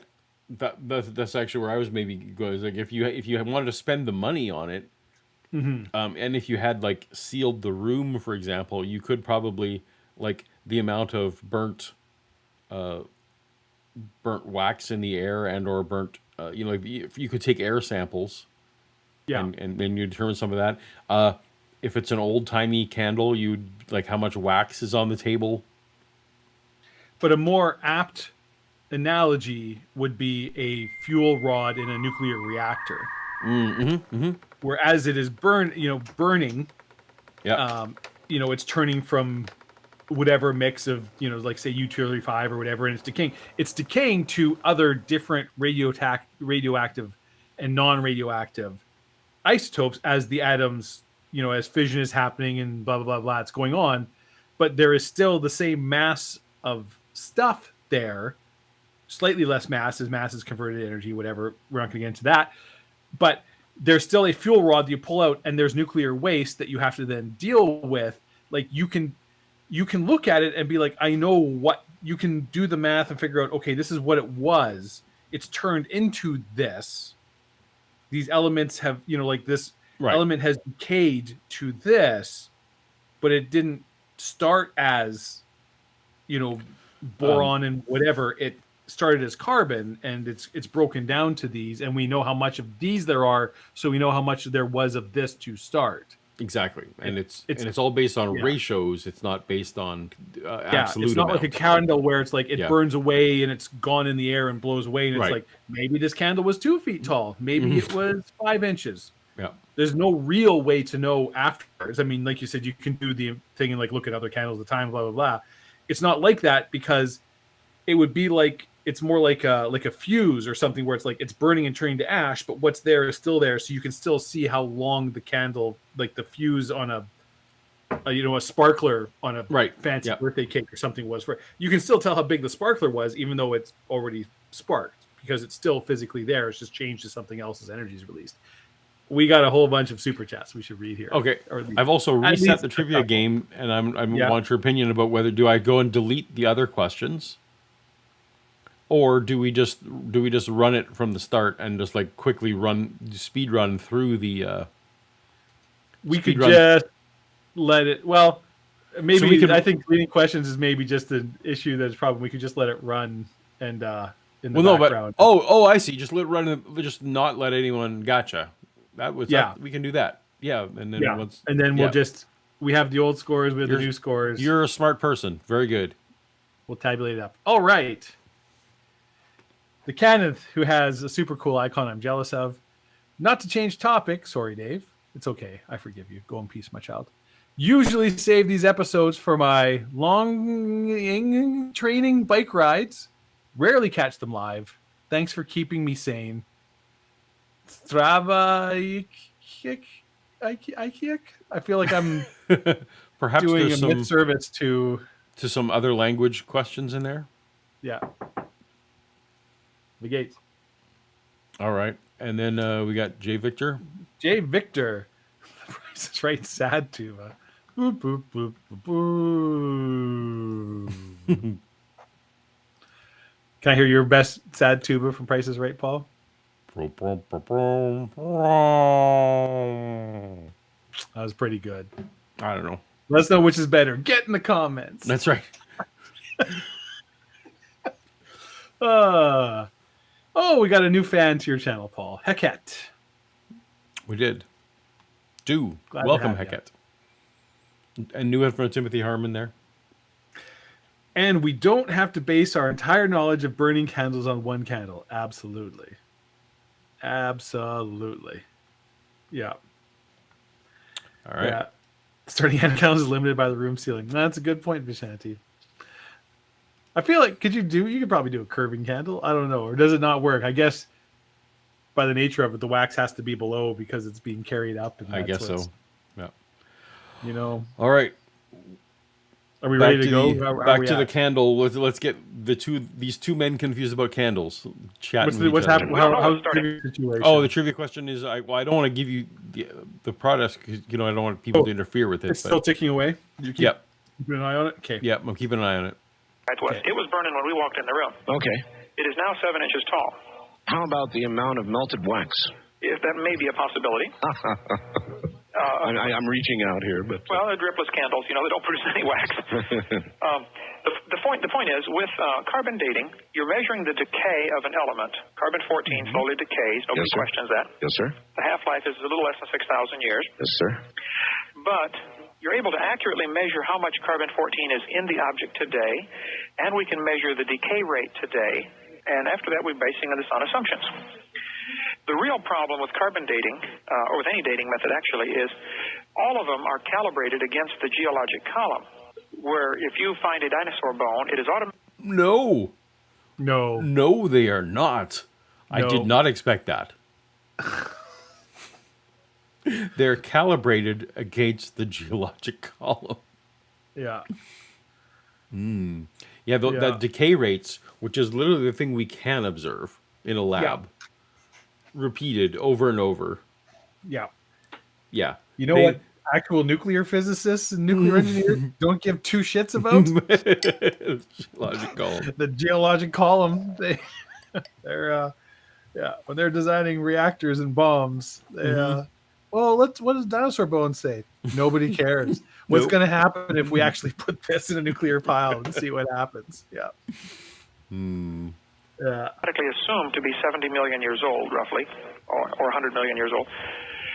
And therefore, if they uranium date it, or potassium argon date it, or whatever, if they don't get the answer that matches the geologic date, it becomes what's called an extraneous date. One that, they say, we know this isn't true. Let's try it again. Out of 21,000. Well, that happens. So sometimes they date things, and the result is outside the realm of what was expected, and then they actually do sometimes retest. That is a thing that happens. Also, sometimes they discovered, someone poured a bunch of shellac on this, or like there's contamination. Like contamination is a real thing that can happen. So I'm so mad about the geologic column. That's so ridiculous. Yeah. Dates obtained by carbon dating. 19,000 were rejected as extraneous. In other words, if it doesn't fit their paradigm. No, I don't. Where did he get that number from? The carbon dating society. The 19,000 carbon dating dates have been rejected. Like, where is there a is there a pre-internet website that keeps track of all the labs that are doing carbon dating? It's in the journals. In the journals. Yeah, And out of how many? Is it 22,000? Is it 20,000? Yeah. Yeah. May in effect simply reject it by putting it up on the shelf. Oh, correct. Several years ago, penguins from Antarctica were carbon dated. They took bone samples out of living penguins. Right. And they were 8,000 years old by carbon. No, you can't carbon date something that's alive. Literally, that's how the premise of carbon dating is that once you stop intaking new carbon-14, that's your 0 point. That's how you can't carbon date things that are alive. You don't know how much that thing just ate that day. Like, no. Okay. Well, that sounds like a creationist thing to do. Like, no lab is going to let you bring in a live penguin. Well, that's carbon date this. Do we get 0? Yeah. Because that's, oh my gosh. Well, we got a couple super chats, and then maybe our trivia situation will be. All right. Oh, we did that one already. Yeah, we should have a Savage Cobra official per se. He pulled it out of Mel's hole, or perhaps another. Perhaps. Yeah. $2 lets us all know a fun fact. Shellac is made from beetle excretions. Oh, I didn't know that. I just knew that I know that it messes with carbon dating. Carbon dating? And like, so sometimes they'll like shellac pottery or shellac like even fossils to make them look shiny or whatever, and I know it totally messes with. And Peyton Dooley, welcome. Welcome to the channel. All right, Dave, so we do have a new trivia question if we are ready. We're ready to go. We're gonna do as best we can. We're gonna soldier on. Yeah, yeah. All right. Under tremendous stress is the only stream on YouTube, and sometimes correct. It's correct. Yeah. We're only human. Okay. So we're ready because the question's right up. So everyone's got to be ready to go. Ready to go. Question number, what are we? 4, 5, 5, I think. 4. Question 4. Wait. Oh no. So I paused it on 4. I need to get to 5. So. Well, is question 4? Do we have false alarm? False alarm. I need another 40 seconds. Okay. Well, you can read the question. I can't remember how many we're through, but we got Josh Hunter. We can do that first. Josh Hunter. Paul, would you please describe WLC's argument style when he's reacting to videos from people like you or Bart? His argument style, I think, is highly emotional and highly personal, especially, and also condescending. What else would I want to say? And insulting. Yeah, let's go with those. He is a smart man, but he's not an expert on every field in the world. And so when he takes someone like Bart Ehrman, and in the fields in which Bart Ehrman is known to be an expert, for him to giggle away that expertise is I find to be a little insulting personally. Anyway. Thank you for the super chat, John. Thank you for the super chat. All right. We still got a few more seconds on the thing, so let's just listen to some more. Dating. No kidding. Well, the theory, it's not useless. Willard Libby invented it in the early 50s, 1947 to 1953. I think in 53 he got a Nobel Prize for it. He knew some of the shortcomings of it, and people today certainly ought to know. There are shortcomings of carbon dating. All the various decay methods, there are things that they're known that they can date better than others. Like seashells, like certain things like near the ocean actually work particularly poorly with carbon dating for some reason. Things that are alive, you can't carbon date. But there's also things like uranium, lead, There's known regions where there's particular, like, a lot of interference with that. Like, it just, yes, the scientists figure out that there are parameters that where they know that this particular type of dating method doesn't work as well here, so they use a different one. Like anybody who's ever worked in a real scientific lab, Right? It's like, there are certain methodologies and certain things that work extremely good in certain situations, right, and don't work well in one others, and it's knowing where and right. when, you know.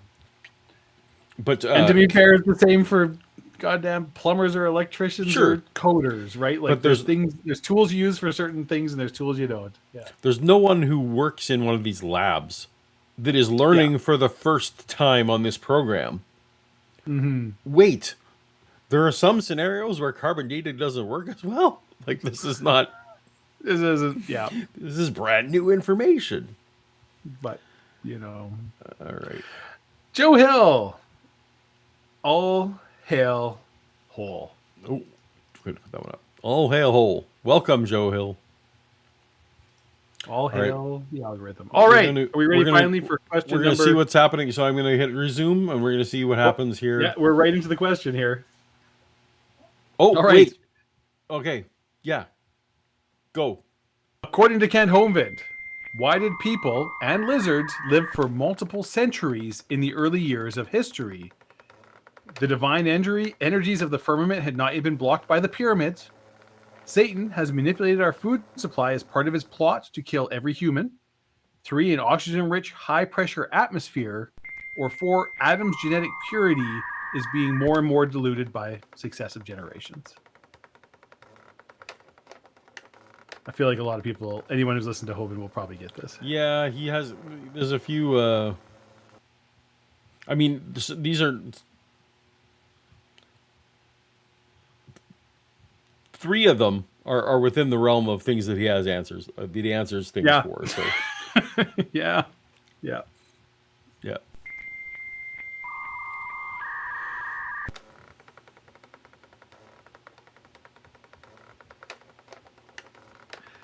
They are. I disagree, Vishanti.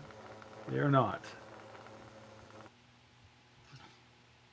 because in his mindset, and I will present my argument and go. It's the oxygen rich. His argument is that even now with hyperbaric chambers, and go, we could potentially have the same lifespan again, were we to recreate the atmosphere that existed when there was a canopy of ice in the sky somehow. That was. Creating air pressure and we had a high oxygen environment, and that's why, Methuselah lived 1,000 years, et cetera, et cetera, et cetera. All that oxygen. Yeah, exactly. Because hyperbaric chambers prove that, which is a different. Yeah. All right. So now I've hit pause, which is the thing I'm supposed to do between questions. Okay. Well, that's fair. But my supposition was the bloodline was just decaying just as, maybe it didn't come clear. As successive generations go, and basically it becomes more and more muddied generation by generation by generation. Yeah. 50-foot tomatoes. Exactly. That's exactly the snippet that I listened to in the giant corn and the whatever, the fucking nonsense. This goddamn monster. The magnetic field of the Earth is getting weaker and weaker. We're slowly losing our magnetic strength. Oh, yeah, I wish we could go. So now we're into the where I can't go 15 seconds. I'm sorry. Yeah. We're not losing our magnetic field. The magnetic field shifts over time. Yes. And it just oscillates. And so it's not getting weaker and weaker. Oh my. So it's one of those things where it's like, in a way, he's correct. Currently, within our lifetimes and so forth, the magnetic field is getting weaker. Yes. Because we are on the downswing of the. Because you're right. It is a cyclical feature. It comes in up and down. It switches, reverses polarity every now and then and goes. And it's not going to be the end of the world, and it's not going to be apocalypse when it happens next. It's every 100,000 years or so. It literally does.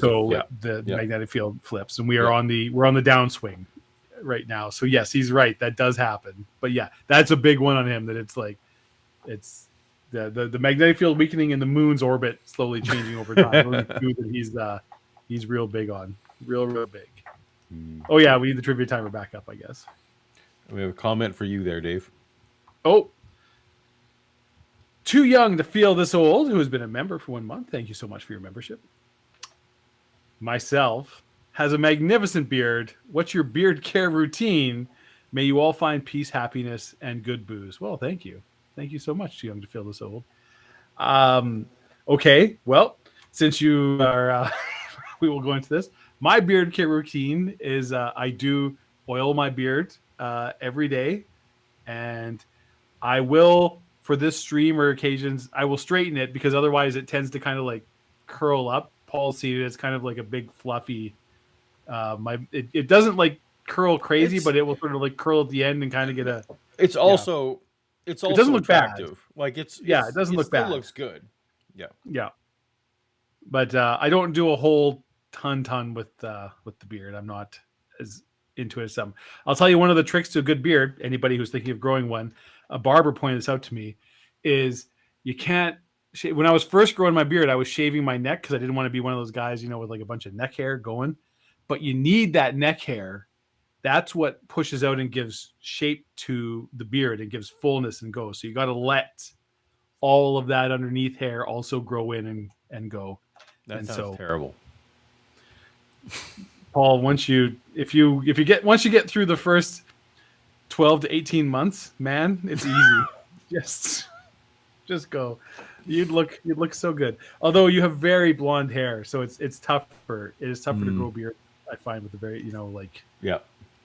Although you have the advantage of actually having hair, so you could go full Viking where you let your hair grow long enough and you can actually go on, like braid it down and get like the big fancy Viking beard kind of look with like real, it's a pretty impressive look if you do it. Well, if you want to be respected, they won't fucking step up to you if you got braided Viking beard. Fair enough. Man. As the field gets weaker, more radiation from the sun gets in. Yes. And it's that same radiation that causes the formation of all right. He hasn't finished his point.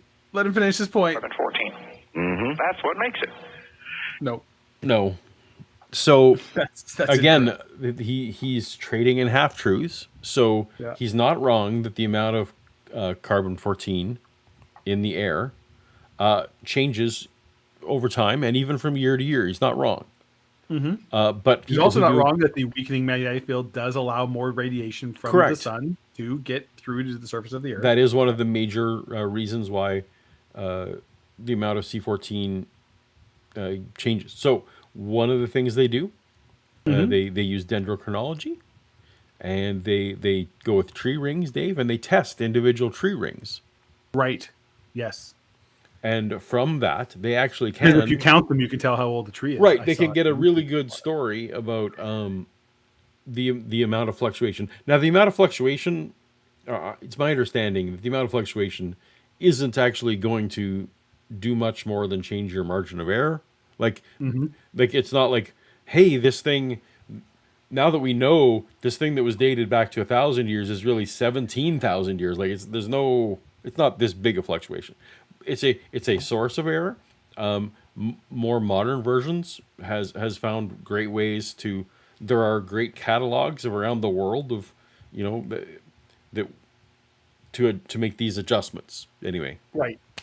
Yeah. This isn't a defeater to it being a useful tool.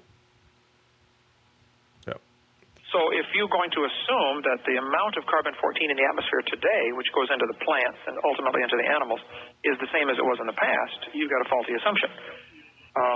Because carbon-14 in the atmosphere is still increasing, largely due to the decline of the magnetic field. Willard Libby totally... And more appropriate to a thing that Kent does not believe in, which is man-made climate interference. Yeah, greenhouse gases are a release of straight carbon in the atmosphere. Yeah. Ignored that and said, well, we know that the Earth's carbon-14 in the atmosphere would reach equilibrium in less than 30,000 years, and it's still not in equilibrium. And he said, and we know the Earth's more than 30,000 years old. What's that? What does that mean? The carbon in the atmosphere will reach equilibrium in 30,000 years. Yeah, well, actually, that's a great point. That's 30,000 years. Like that's when any particular sample of carbon-14 will have Well, that's when the half-lives basically Yeah. have, are no longer. It's the amounts It's now it's too. no longer valid to. It's below our threshold of accurate measuring. Mm-hmm. That's the limit on all these. Is like our accurate measuring stops here.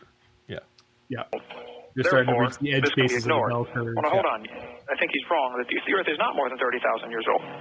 Carbon dating actually proves the Earth is less than 30,000 years old. Does it prove the range of about 6,000 years? No.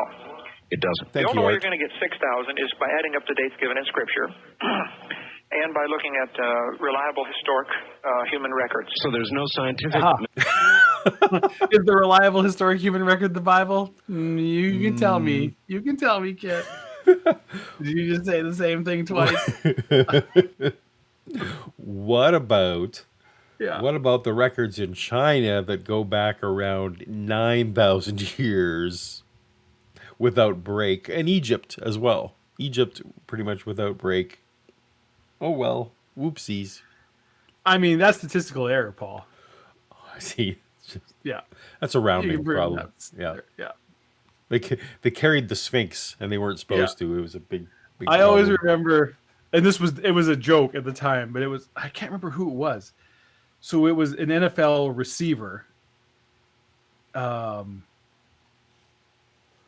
wish I could remember who it was. It's like, and they were talking about this interviewer was talking to them about Jerry Rice's various receiving records. For anybody who is an NFL fan or knows that Jerry Rice has pretty much all of the meaningful NFL receiving records, and he has them by it's kind of like Wayne Gretzky, right? Where it's like he doesn't such just a wide margin. He has them by such a margin that it's inconceivable that anyone will ever break these. And so someone's like, this guy talking, he's like, yeah, well, I think I pretty much have like the most NFL receptions of all time. It's like, well, don't you have like 1,200 as like, well, Jerry Rice has, 3,600. And he's like, well, you can explain that with statistical error. Wow, you can explain that with statistical error. And it's like, it's something where like by a factor of 3 feet. He just hand waves it away and goes on. Yeah. I have some friends that say we still use that line all the time, where it's like, wow, you can explain that by statistical error. We've had some super chats. We have had some super chats. And member chats. Brain cramp. Want to hear about do you want to do it? You read it, Paul. You haven't read it in a while. No. You've got such a... Want to hear about... Dino-roos? You do this one. Dino-roos.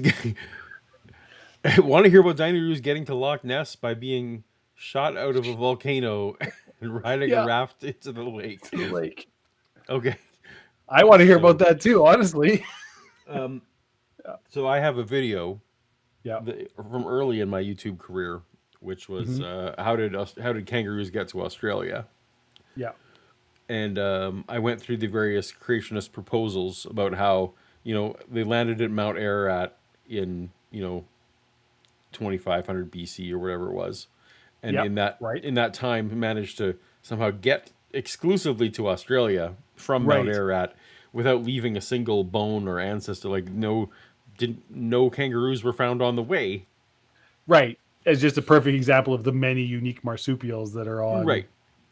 In fact, no marsupials, managed to get stuck. They all made it.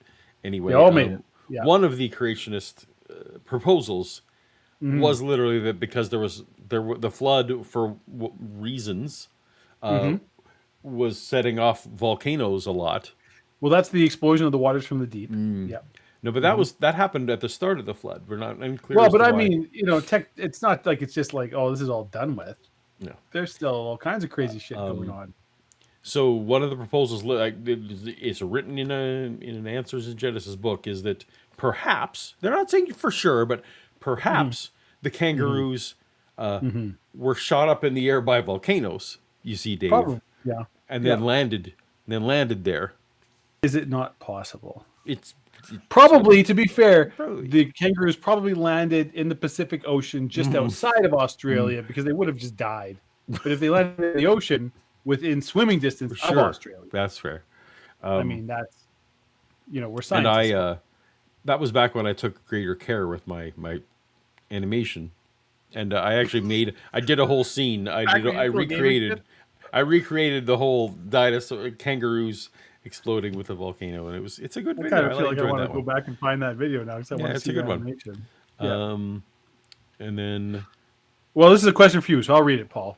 okay, Interview style. Paul, do you think Kent honestly believes his own schlock, or is he just totally committed to the grift? so you are not going to like my answer because this is I actually will not answer this kind of question because I do not appreciate when motive is ascribed to me, and I don't feel like I have enough information to ascribe motive. Certainly, there are individual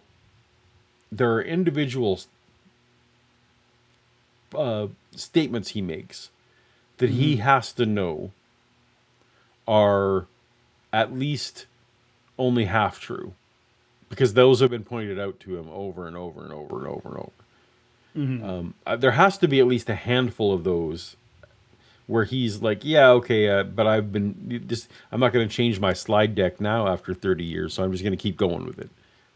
Or that he would say that, okay, well, Jesus is okay with me, stretching the truth on this one. I don't have enough information, Dave. I've been studying this stuff for 5 or 6 years now. Who can judge the, Yeah. true beliefs or core? All we can do is judge a person's actions, Right. and yeah. And yeah, so like, And are ultimately, they crazy? it doesn't matter because what matters is the effect, and Right. the effect is there.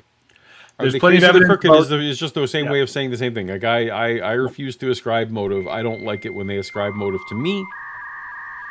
So I'm not going to. Because your motive is so shady. I honestly don't feel like I have enough information. So Yeah. I will say that it is likely one of those things, but it's not impossible that it's column C and it's some of both. And I don't know. I have not made a study. I suspect it is C. I think most people, it's some kind of blend, and possibly at one time in his life it was more of one and less of the other, and who knows? And this is a criticism that could be leveled at me, and I totally would welcome and accept it. So, there's a saying, and I forget who said it. I wish I could remember. That it is difficult to convince someone of something when his paycheck requires believing the opposite. Yeah. And at that point, like, if you work at Apple, you are, even if you didn't think that when you got there, over time you're going to think, yeah, Apple definitely has the best products. Yeah. It's just one of those things that Or you go, I find it two ways. So it's like you either will be Apple, it's like moving to like Saskatchewan but cheering for another CFL team. You're either going to become like the most hardcore BC Lions fan in existence because you're constantly under siege, or you're going to become a Riders fan because everybody in Saskatchewan lives, eats, and breathes in Saskatchewan. But it's certainly, I don't disagree. Like once someone's livelihood is involved, yes, those lines can blur even for that person in a way that I don't think that person can even rightfully evaluate. It's very much a when you get into the critiques of modern media, modern news, and go right. It's like, how do you, if you work at CNN or work at like Fox, if you work at Fox News and want to be a legitimate reporter, you're like, I look up to Watergate, like these people, this is my aspiration, but it's like, yeah, but gosh, there's all this money and there's things, and there's even the choices of the stories you cover and don't cover are in a very real way a form of editorializing. Yep. But you can't cover everything, so you have to make some choices. So how do you? It's nuanced, it's subtle. There's no easy way to say like this is what this person believes or their motivations, but. But so like sometimes Kent's son Eric, who I've spent more time dealing with on my channel specifically, it's been his livelihood since he was 18. Yeah. So in a way, like I definitely see in him, it's like, well, he's been so immersed in that.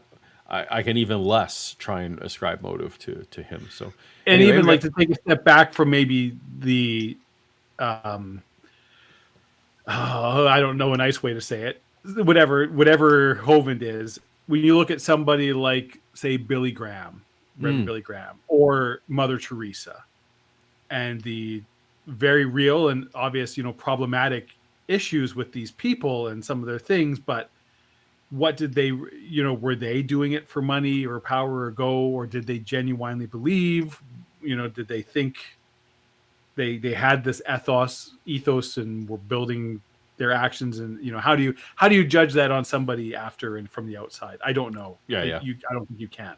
Yeah. That's a problem for historians and down, but I with you, it's like, all you can do is talk about, this is what this person has done and said, and these are the factual things you can go or not, and these are the consequences of the things they've done, and we can judge that and comment on that. Right. Why they did it doesn't even matter. Yeah.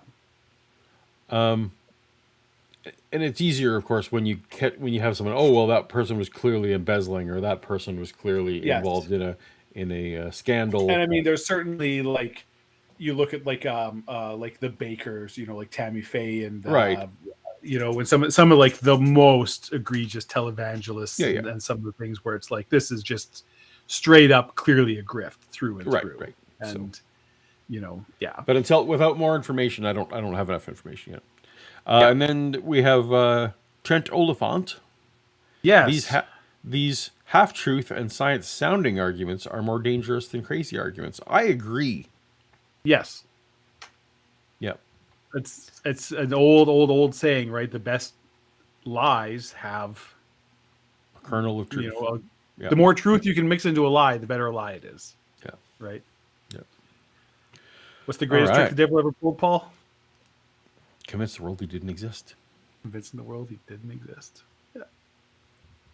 Still mad that series didn't get finished. Me too. I genuinely am. Method of approving what you believe, that the Earth is 6,000 years old. I think there are indicators. If I told you that the radio station that you work from is 4,000 years old, it would be fairly easy for you to prove I'm wrong. You could, look and say, hey, there's wiring built into the walls. Electric wiring wasn't made until 100 years ago. That you could put, you can put electrical. Give him. He's still making his point, Paul. We're cutting him off midpoint. I'm willing. But you have effectively limited it down to the last 100 years. Okay. Now, I probably couldn't tell you exactly when it was built, but I could walk around at most any building and give you a ballpark figure that would be fairly close, based upon, limiting factors, we call them. I could say, this building has a certain synthetic fiber which wasn't invented till World War II, therefore it was built after World War II, etc. By looking at various scientific... Did I give him enough for you? He's not. Well, he hasn't made his point yet. Like, I understand what he's saying, right? That he's like, things, we can limit the age of the Earth down to, certainly less than the billions that they claim. You're not going to get 6,000 unless you just simply take the Bible at face value. And you do. Oh, yes, sir. Yeah, there's no reason not to. Nobody's ever proven anything wrong. No one's ever proven anything wrong, Dave. Incorrect, but incorrect. Anyways, yeah. Well, we have trivia time, and we've already had enough trivia. We have trivia time, yeah. I'm curious why you can't get to the billion or whatever. Anyways, I'm sure he's not going to address it because that would. Yeah. All right. Question number, I don't even know. 5, 6, 5 are we on now? 6 will be coming up. 6 will be coming up. Okay. Oh, now I get it. The toast logo is blocking the countdown clock, so I can see the countdown clock, but you guys can't. Right. Fair enough. That's what's happening. Boom. Here we go. Horrible gooey. According to Kent Hovind, which of the following phenomena is not explained away by the biblical flood? Various cryptids, including giants and dragons, the changing orbit of the moon, geology, all of it, or 4 dinosaurs. So which of these problems are not explained away by the biblical flood for why these things exist? I'm confused by the wording. I'm too drunk now to remember. Maybe this is a badly written question. Maybe, I don't know. So these are all things that so various cryptids, the moon's orbit, which is changing slightly over time, geology. You go, which of these is like the answer to why this thing isn't the biblical flood? Oh, okay. All right. Yeah. Maybe that's a bad question. I blew it, everybody. I get it now. I get it now. And I think I may have even answered correctly. I did. Okay. There you go. So it was good enough. It was good enough. Well done, everyone. And what we're going to do, just so everyone knows, we're going to take these. I took a screenshot of the first 4 questions, and we're going to add those scores to these second half questions, because I did a I screwed up. Okay, so apparently we've missed some super chats, I think, that we need to get to. Maybe. I don't know. Oh no, we got well, someone in the chat was perhaps suggesting. Did we? Timothy. Did we miss the super chat? Timothy's last super chat. Timothy's last super chat was that we missed some super chats. So I actually have the. I'm just scrolling back through them here. So we have Trent Oliphant on the Half Truth in Science. We had Fred. I mean, to be fair, we missed Fred Blassie. Fred Blassie was not didn't have a message. It was just a $5. Although we should acknowledge that he, we Fred absolutely do. Thank you, Fred. That is on us. You know what? Fair what? Absolutely. We should have acknowledged you, Fred, because that is a wonderful contribution, and we do genuinely really appreciate it. Thank you. We had we caught every other one. We had Wes. Oh no, we had Webb. Do we think that Kent believes his own shtick? We did that one. We had Brain Cramp, who about dinosaurs going to Loch Ness. Magnificent Beard. We have Magnificent Beard. We have error. The error rates don't turn. Oh, we have Timothy Harmon did actually. I think we did miss one. Oh, okay. The previous way back. Timothy Harmon. And I don't know if I can put it on screen, but Timothy Harmon. It says the error rates don't turn 10 million years into 6,000 years. That is an excellent point, Timothy. Yes. $5. Thank you for that.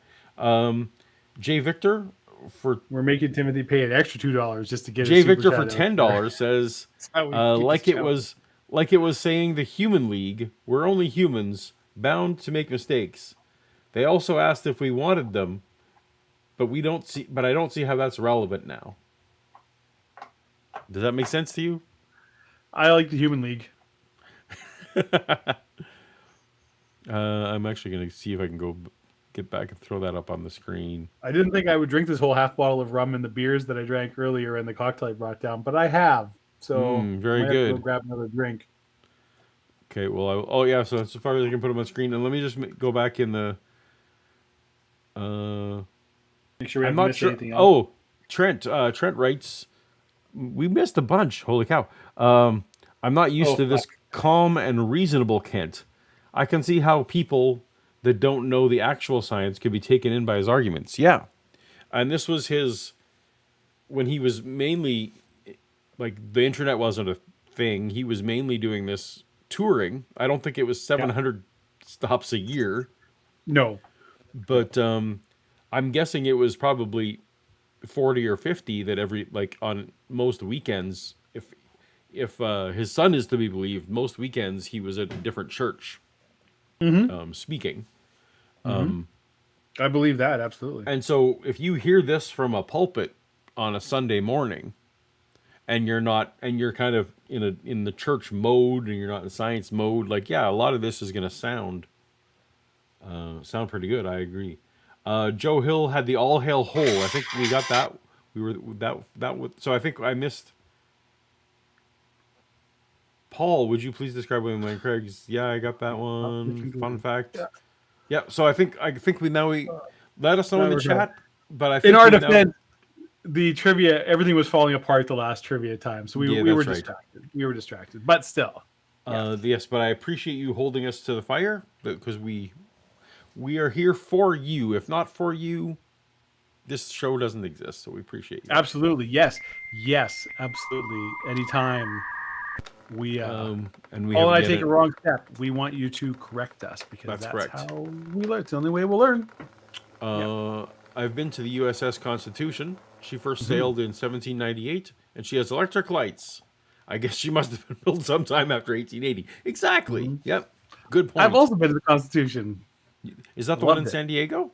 No, that's Boston. Oh, Boston. That is the oldest currently active naval warship in the world. It is an Age of Sail ship, but it is still a U.S. Navy in-service ship.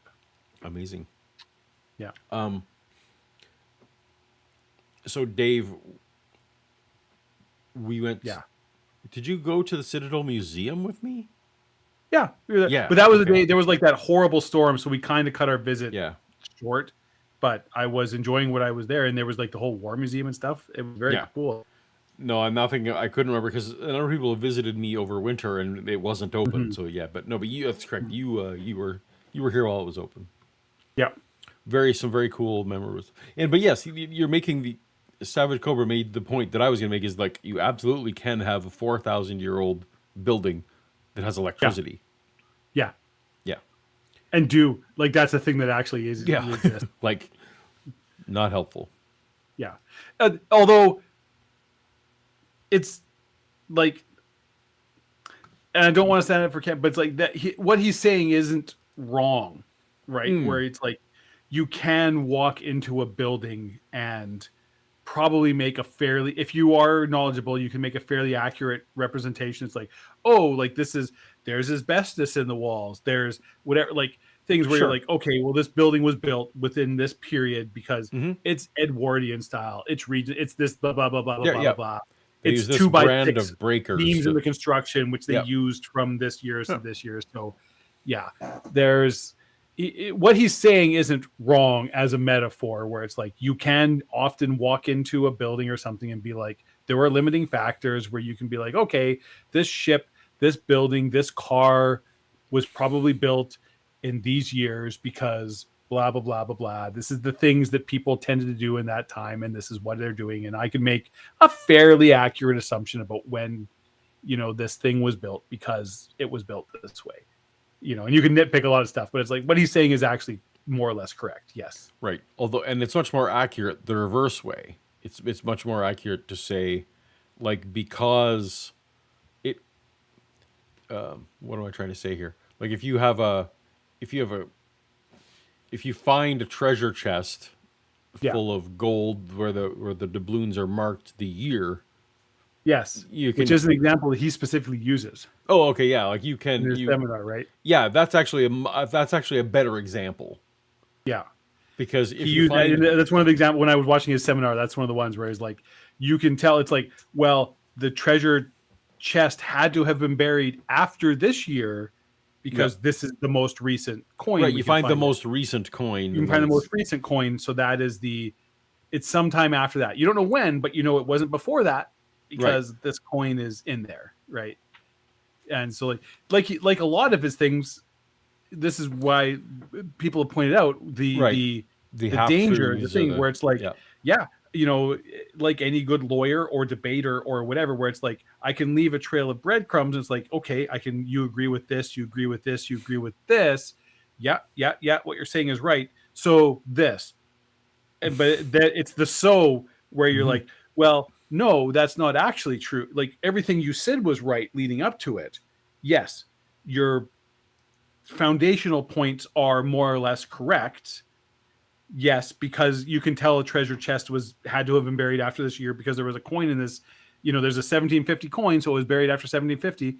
We all agree on that, but that doesn't mean that the Earth is only 6,000 years old. Is kind of the exactly. So obviously this. Well, no, not obviously. Just because you say it in a confident tone of voice does not make it true. I didn't put up the trivia clock on time, Dave. So I'm gonna try maybe at the half moon or something. I will. I mean, trivia is a disaster. It's a disaster. I know. We could just do another trivia question right now and let the idea for the cheer. But we got a member. Okay. Chat. Yes. Idea for a tier list: the grifts of the spirit. That's pretty funny, actually. That is pretty good. Yeah. That is pretty good. I have a spiritual grift of hospitality. Yeah, whatever the reverse of that is.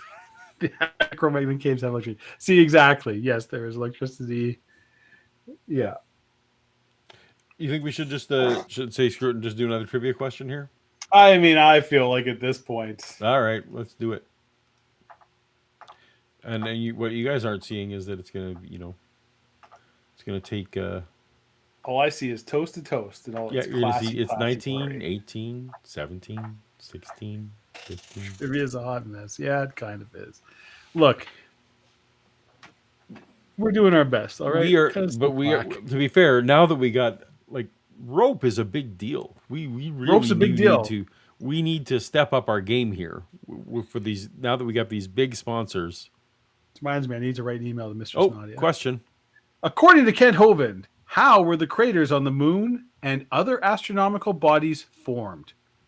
The damage was caused by solar flares without a magnetic field for protection, impacts with fallen angels who were cast out of heaven, impacts with meteorites over billions of years, or 4, erosion. The answer I was Spoiler expecting alert, isn't it's not on the there. meteorites over billions of years. There was an answer I was expecting, and it's not there. Oh. So now I'm curious, because when you talked about fountains of the deep before, Yeah. oh, well, let's see. I know some creationists talk about how that maybe the fountains of the deep, when it burst open, it literally shot stuff up to the moon. Yeah. So we'll see. That does kind of tie into it. I got it. Because what got shot up was water, Paul. Water shot up, and the erosion caused all these things on both goddamn things... Mercury. The specific example he pulls out is Mercury and water. He's like, why are there craters on Mercury? Well, because water from the thing got on there and caused this, just like the Grand Canyon was carved. He loves talking about the Grand Canyon. This fucking lunatic. Yep. I won't read it, but Kevin Hitch, you're not wrong. That is what they call it. Yeah, yep. Yeah. All right. Well, I feel like you could read that. So I think we have one question left on the trivia, so we'll hold that. We'll put up the clock, and then we'll see declare Paul the winner of his own mug. About the Bible. Someone said the Bible is the anvil that has worn out many hammers. Yes. A lot of people have pounded on that thing, and nobody's proven anything wrong yet. I see no reason to reject it, and lots of reasons to accept it. But ultimately, it does come back to my faith. As a scientist, I look at this and say, wow, let's examine the evidence. When you don't see anything wrong, you say this must be the reasonable theory. So there is nothing in science right now that shakes your faith. Oh, no, I'd love science. I read science books all the time. I'd love it. But it's absolutely nothing. See, science is unrelated to evolution. That's where the problem comes in. Evolution is mixed in with science. That's no question. I point out that beer is often sold at football games, and beer has nothing to do with football. The two are unrelated. I'm not sure that the beer bone is... That's right. This may not be the best example, but okay. Not connected to the football bone. Oh, okay. It may be. But see, beer does not become athletic by association. No, that's right. It does not. And evolution does not become scientific by association. It's true it's thoroughly mixed in our curriculum, and that's the fault of the educators in the last 100 years who've allowed this to happen. But that still doesn't make it science. They might want it to be, and they might loudly proclaim that it is, but all their, telling the lie long enough and loud enough and often enough, like Hitler said, might make the people believe it, but it doesn't make it true. What should be presented? He got pretty far in before he said Hitler. 26 minutes into the episode before he said Hitler. 26 minutes in before he, to our high school students.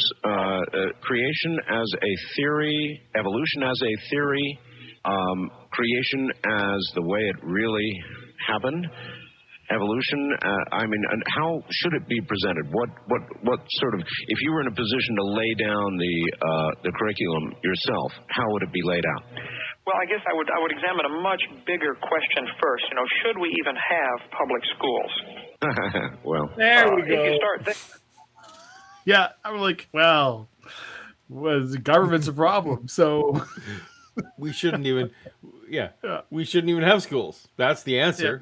Yeah. Whoa, Art. Kids should be. Your bias is clearly showing here. Yeah. Kids should just be. Yeah. Yeah.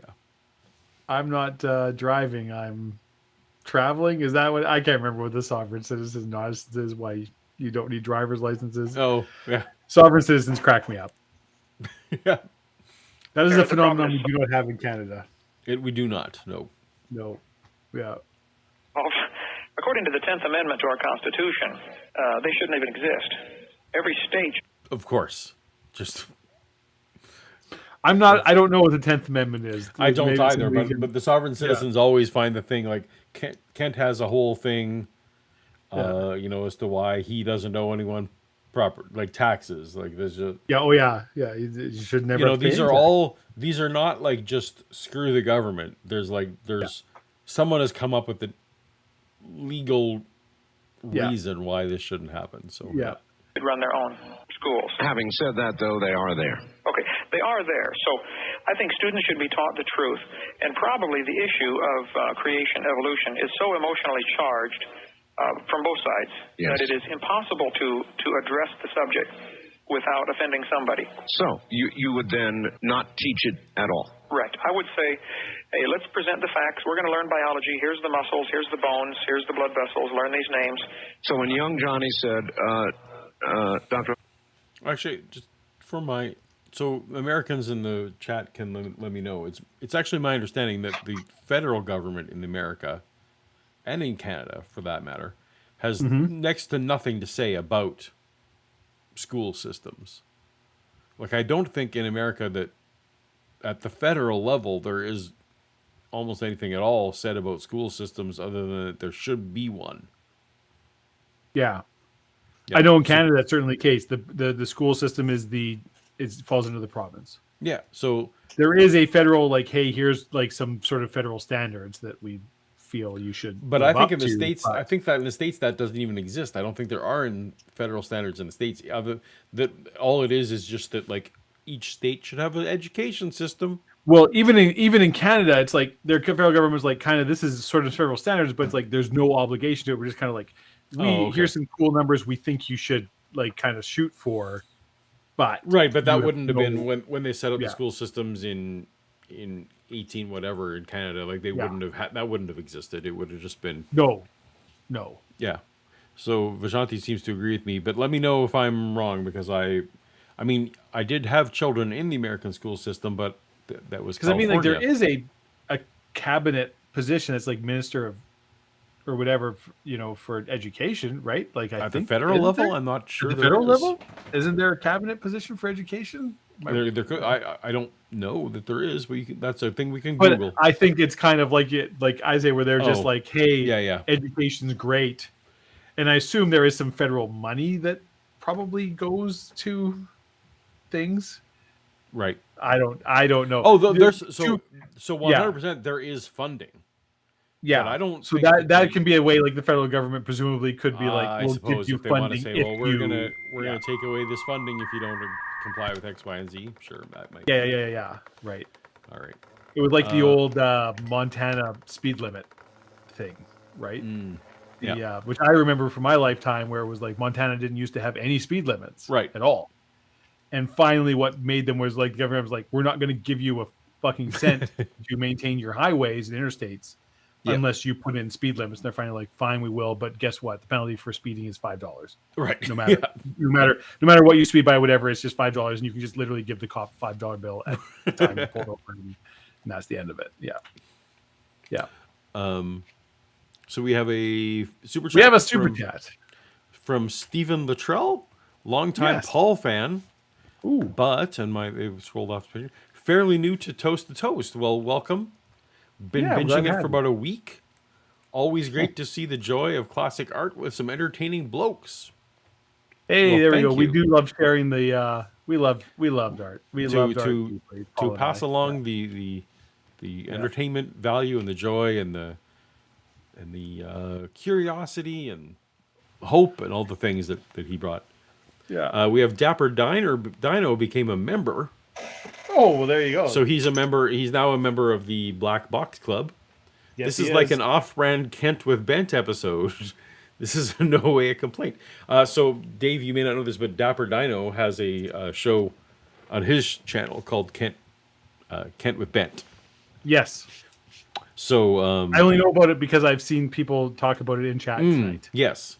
So, but this wasn't intended. This we don't really know again where this is going. The first half of it was, I just loved that he was like, you don't get to talk about creation. We're talking about cloning and aliens. I saw somebody way back in chat was like, Art Bell figured out the perfect way to bait with Kent Hovind. Just keep making him talk about aliens and pyramids. Like, yeah. But what about this? No, we're not talking about that. What about cloning? Do you think you can sew a new head on a body? What do you think? What's your view on that? I don't. There's nothing shakes your faith, really? Are you sure nothing shakes your faith? Yeah. And we have Nee became a Paulogia fan. Welcome, Nee. Welcome. We are the hosts who say Nee. Nee. Hovind, please, I want to know, where did I come from? You would have to say... We can't discuss that. We can't talk about that here in school. Ask your mom. Yeah, which schools do on all sorts of other topics, and they should with this one, really. If we're going to have public schools, which I think is a very big if, and I would strongly recommend we not have them at all, but if we're going to have them, then certainly there are certain topics that they simply should not be allowed to be... if they promote evolution, they are promoting a religion. If they promote creation, they're promoting a religion. So evolution, in your view, then, is a religion itself? And no question. There's no scientific evidence for it whatsoever. I just got a fax here. Dr. Hovind says, Dear Art, I think Dr. Hovind... Fax. Picking off a trivia box. Oh, yeah. has a very daunting task ahead of him. For what creationists say to be true, one would have to discard all geology, astronomy, physics, and biology. If all fossil layers were deposited during the flood, why then don't we dig up more familiar animals, goats, cats, horses, alongside the dinosaurs? Even if one were to accept a premise that dinosaurs were head... Australia. I need to deal with a dog situation for a sec. You got the show for now? I got the show for now. All right. Me and the boys are going to hang out here. And sank. The fact is that most dinosaurs were smaller than the average large dog. How did the animals survive on the ark? That is accepting the premise that Noah could have loaded 460 or so organisms per second onto the ark to meet the 24-hour deadline described in the Bible. The questions from a creationist that must be the most challenging is the speed of light, which physics indicates stars and the universe are billions of years old.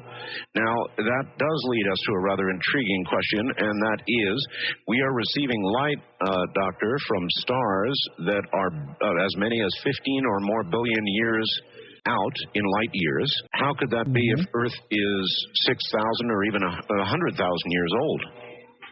Well, which of those do you want to tackle first? I don't care. You pick it. This is a typical ploy of an evolutionist who's getting desperate. Right. They will say something like, you have to discard all of biology, physics, et cetera, as if all of those, just by calling those names of those sciences, that somehow is evidence for evolution, which it certainly is not. I like all of those sciences. I collect information on all of that and taught it and loved it and still study on it.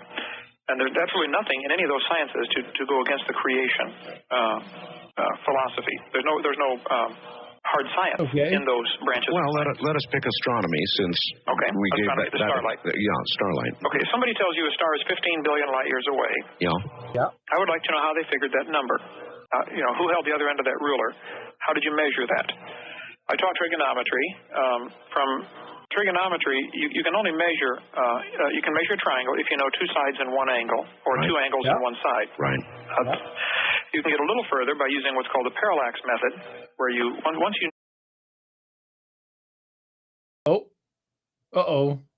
Did you need to say anything here? Well, I mean, I'm still on dog duty potentially, but on dog duty. I feel like what he's about to say is like you have 2 points on a line, but that is completely inaccurate because stars are moving, things are moving. We do have triangles.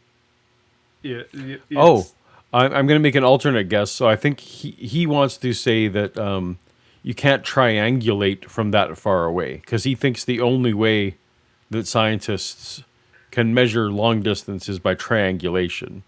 Yeah, but you can. Well, no, but I think he's actually probably, when you talk about billions of light years.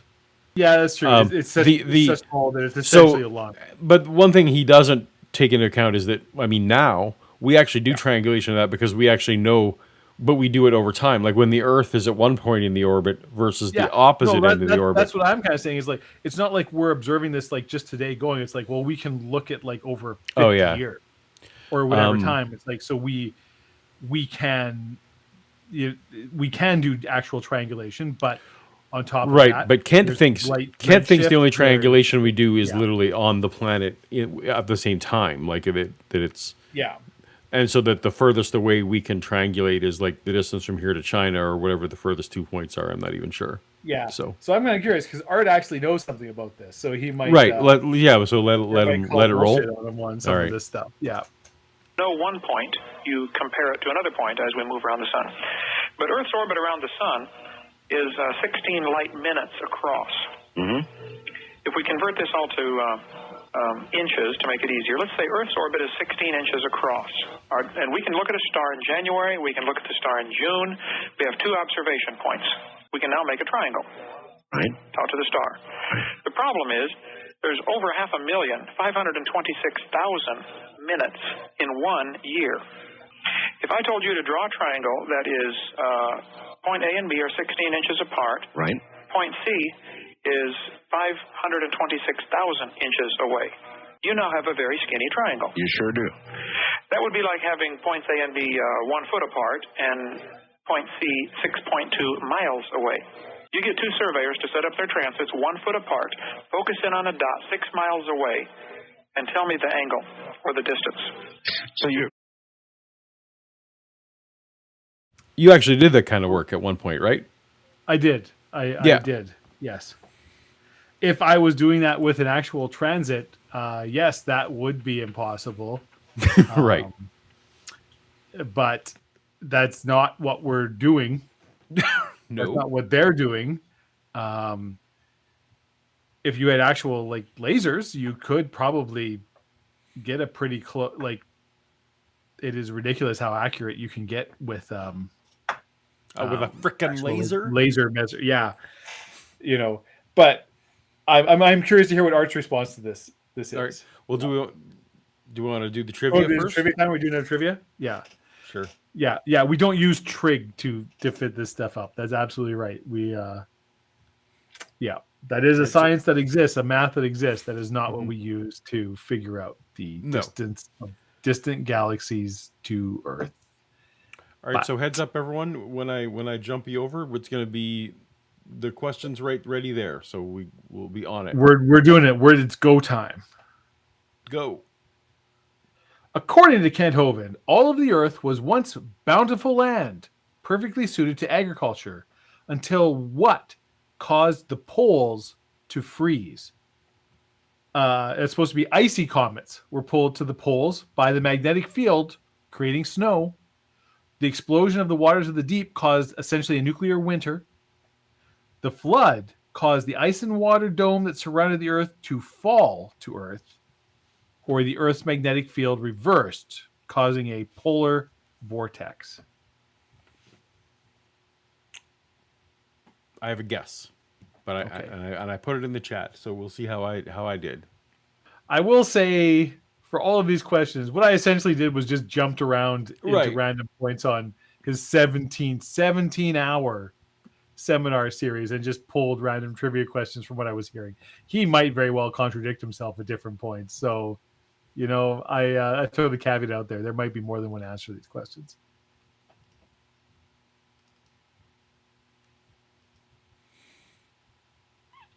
But yes, he believes that the magnetic I was field, wrong. Okay, it was number one. All right. The magnetic field pulled icy comets. How the magnetic field, because the magnetic field was much stronger back then, Paul. Right. Okay. Being constantly weaker, and it pulled icy comets to the poles, which broke up on entering the atmosphere and fell down as snow, and that's what caused.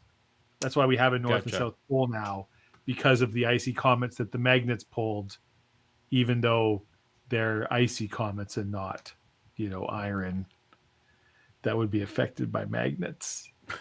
And that all makes sense, of course. the end. So we have 10 seconds, and then we're going to go to the leaderboard. 7, 6. Was that the last question? I think so, right? Because 8. I don't remember. I think you said it was 8, but it was 8 questions. If that was question 8, then that's it. All right. So we have this answer. Yes. But then we have this.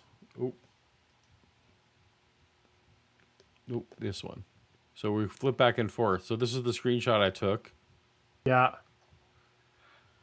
So, boop. That's not making sense. All right. So we have Michael. I don't know how he did. I guess we should see how Trail Mix did on the new ones. So you figure this out. I'll do this math. Yeah, I'm going to go get more alcohol because I'm out of alcohol. Well, I feel like I maybe can't even get the right.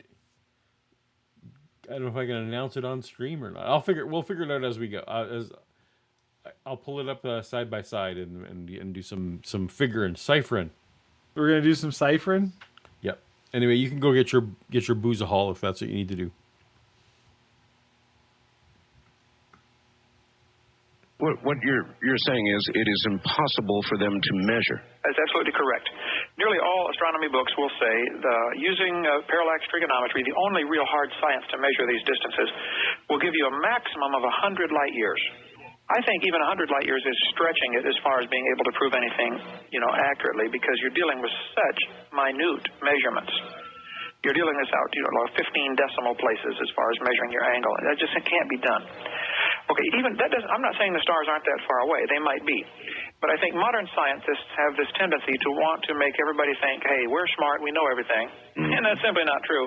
This is an awfully big universe. So you're not completely discounting. Oh no, they could be that far away. But if they are, God put them that far away so we could look up into the night sky and observe all this endless depth of beauty. Sure, and oh wow, with the effect.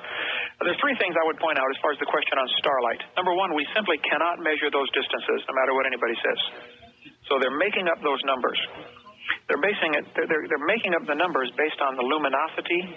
Well, it looks pretty bright, therefore it must be pretty close, or it doesn't look too bright, it must be pretty far away. Pretty shaky ground. Take that. Yeah, that's not how redshift and works at all. They're not just saying, well, it looks bright, so it must be close, or absolutely, that's just not the way any of this works. Any court of law and see how far you get. So they could be that far away. My point is we can't measure it. Secondly, there's absolutely no way. It's a ball of ice, much like at one time surrounded the Earth. That's right. You have the canopy. Yeah, like the canopy. Like the ice, yeah. Perfect. 5 Fathoms rum. That's what we moved on to. Oh, that's the good Nova Scotia rum. It is very good. I like this rum a lot. It's so good. I'm not allowed to have it. That's how good it is. To prove that the speed of light has always been consistent, all through space or all through time. The whole idea behind a black hole. I did hear something vaguely about how the only method we have is trigonometry to figure out stars. Yes, which is because any other method, he's just hand waving away as, well, they're just saying stars are bright or not bright. No, that's stuff and nonsense. No. That light can be affected by gravity. Yes. And therefore cannot escape because the escape velocity of this dense material is beyond 186,000 miles a second. Right you are. So if light's affected by gravity, then is the speed of light a constant? Could light be accelerated toward galaxies and decelerated away from galaxies? No.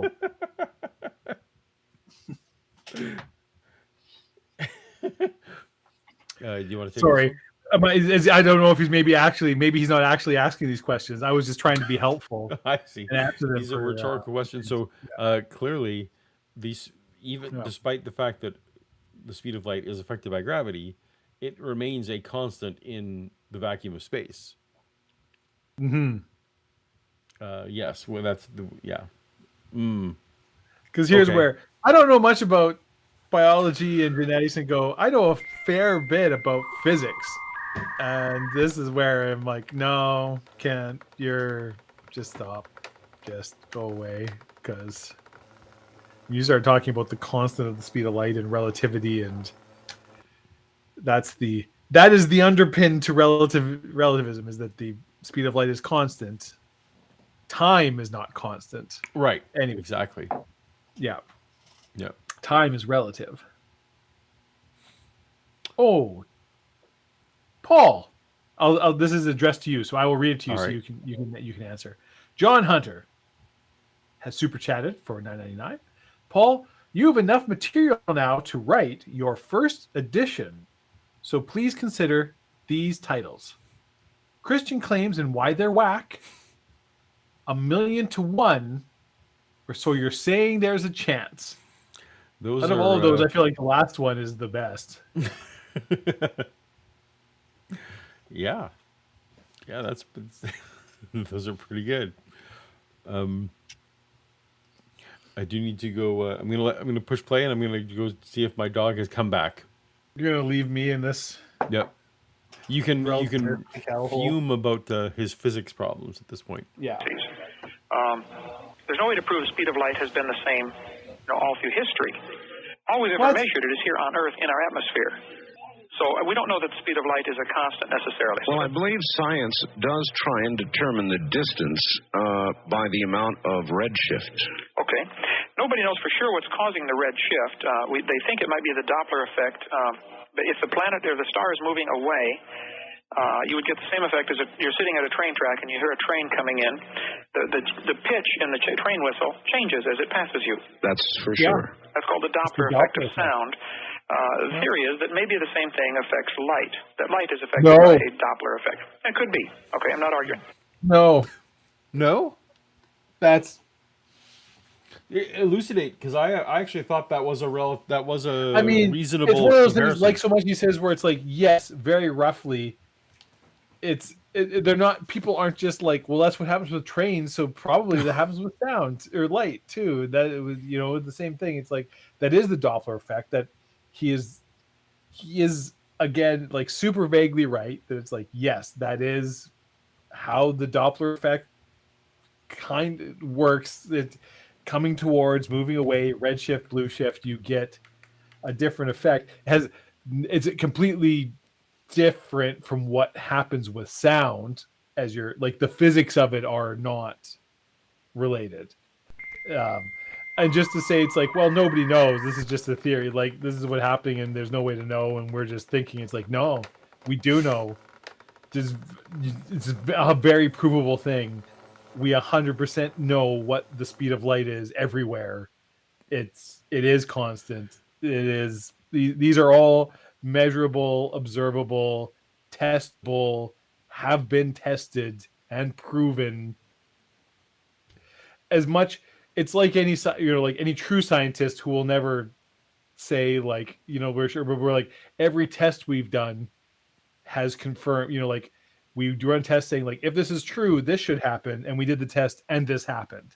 Right. So, and we've done this dozens of times. So probably it's really looking like this is Einstein pretty much had it figured out. For example, so E equals mc squared. Yeah. C is the speed of light. Yes. And so if at any point the speed of light was different, yes, it has massive ramifications for just like how other stuff was going to work. And the entire theory of relativity, which is right. EMC equals square, is like the very thing, but it's like it's a huge thing, and it goes, and all of it hinges on the speed of light being constant. Right. That it is the same all the time, everywhere, no matter what. It never changes. The speed of light is always the speed of light. And if it's not, so much of the math we use to understand the physical universe breaks down. Right. On the macro scale. There's relativistic physics and there's quantum physics, and they're kind of, we've never figured out how to marry the two. But on the macro scale, Newtonian, Einsteinian relativistic physics, the speed of light is constant, and that is that's like the central linchpin to our understanding of the physical universe. And everything we have ever tested or tried or done backs it up.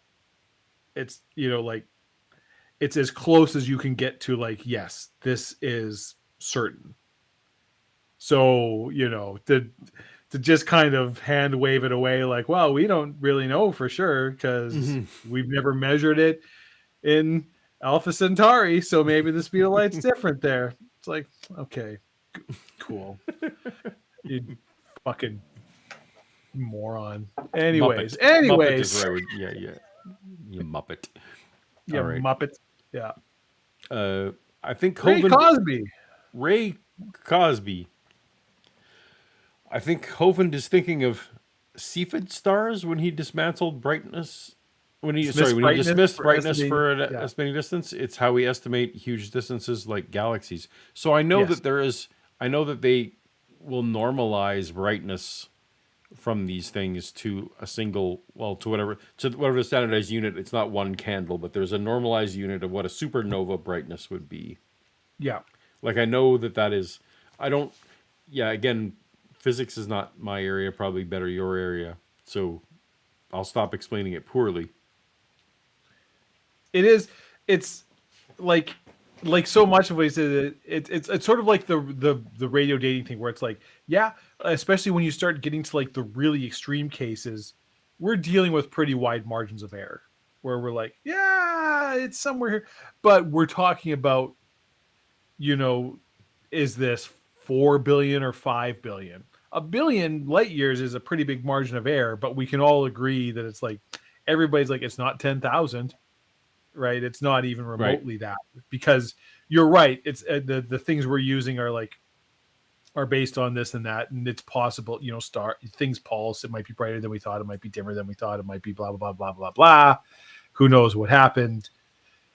But he's taking educate, things where like this is errors of factors of tens of thousands of years, not error factors of, or even error factors of millions of years, not error factors of billions of years. Right. Yeah. Like that's a huge statistical difference. Anyways. So I did want to, I'm going to interrupt you just to give you some, I'm a tally man. I've been tallying bananas. Okay. Yep. And daylight has come. I don't want to go home, but what has happened here? So Trail Mix is indeed the winner with 6 out of 8 questions. Hey, congratulations, Trail Mix. Honorable mentions with 5 correct was Michael Messeros, had 5. Long time from the channel. Peyton Dooley also had 5. Ooh, Peyton, cheering for you. Some punk named Paulogia also had 5. Nobody cares about that asshole. No one cares about that. Dapper Dinosaur had 4. Vishanti had 4. Savage Cobra had 3. So anyway, Trail Mix. Congratulations, Trail Mix. Trail Mix is the winner, the only person with 6. So the timing doesn't need to come into play. That makes it pretty easy. Yep. So congratulations, Trail Mix. So either leave a message in the comments below this video later, or send an email to paul@paulogia.com, and I will ask you to verify some information. So perfect. And then you will get free of charge, absolutely gratis, no cost whatsoever. No cost to you, though. That's right. Very own. Remember to use promo code Toast to Toast to get your free twine. You'll still get a free glass, but to get your free twine. That's right. How much twine do I get for using the promo code? A ball. Awesome. Yeah. But if the star is moving toward us, we would get a blue shift. And certainly, some of the stars do exhibit a blue shift. Scientists look out there in astronomy. Some of the stars are breaking rank, and they're heading this way. Yeah. They're coming right for us. Astronomers look out there and see some of the stars are giving a blue shift in the spectrum. And some of the stars give a red shift some of the time and a blue shift some of the time. That doesn't sound Do true. they? Which stars? That doesn't sound true. No. I'm going to say no. I would love to know these stars. I'm going to Google that while we're listening. So do you believe in the Big Bang? No. You don't. Well, the Big Bang No was Big coming. It's going to end that way, but it didn't start that way. I see. Well, the theory, of course, is that there was a Big Bang from some central point. Nobody knows what happened 1 second before the Big Bang theory, but then everything exploded outward. So therefore, if that was true, and if we were the center of that... Oh, have you found something, Paul? If a server has a hidden planet, sometimes... Okay, yeah. So Yeah. So apparently, my skepticism was misplaced, but it is apparently easily explained by planets. So yeah, and within our own galaxy, that makes sense. Yes. Okay. Yep. So yeah, when there's a wobble. So I just wanted to put this up here to say that I was wrong to be skeptical of the claim. Yep. But also, so you're saying Kent Hovind is always right all the time because that's right. That is what I've now said. That's right. That is the Kent Hovind school of debate. Yeah. Everything should have a shift of red to it, shouldn't it? Well, if we're the center of it, correct. I mean, what's the probability of that?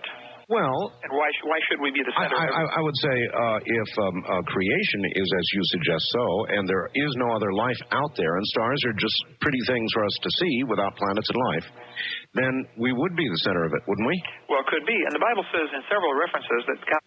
Yes. Now, see, Art, that's a false equivalency. Just because even if everything Kent's saying is true, there's nothing saying that the Earth has to be the geographic center of the universe, Right. God might have put on a show, whatever. He's just screwing around making stars and planets and galaxies for his own amusement. Maybe if you look at it from the top, it spells funny things in God language. Yeah, we don't know. There's actually hidden Easter eggs that we're not getting. Exactly, right? That we're not going to get, but it's not for us, really. It's for him and the angels. They have a good laugh. Yeah. That's right. They have there's a whole YouTube channel up there where they reveal the Easter eggs and the stars that we don't see. Mm-hmm. Stretched out the heavens like a curtain. It could be that God created it from one point and flung them out into space, and they are indeed traveling, and we are experiencing a redshift. I'm just saying, this is certainly options. The third point I would make is, if you ask somebody, how old was Adam when God made him? Right. Well, he was 0. But how old did he look? Well, he looked full grown. The trees had fruit on them when he walked into the garden. Well, it takes 5 years for trees to produce fruit normally. Right. Actually, I think all of those things are assertions not actually supported by the Genesis text. Yeah. This is the thing. I've never actually had issue with this particular, if the universe is only 6,000 years old, and if God just created all of the other galaxies, and who knows, maybe there's life out there and we'll never meet it, whatever, because it's 100,000 light years away. But there's all these other galaxies and stars and all this shit, and it's really just here as set dressing.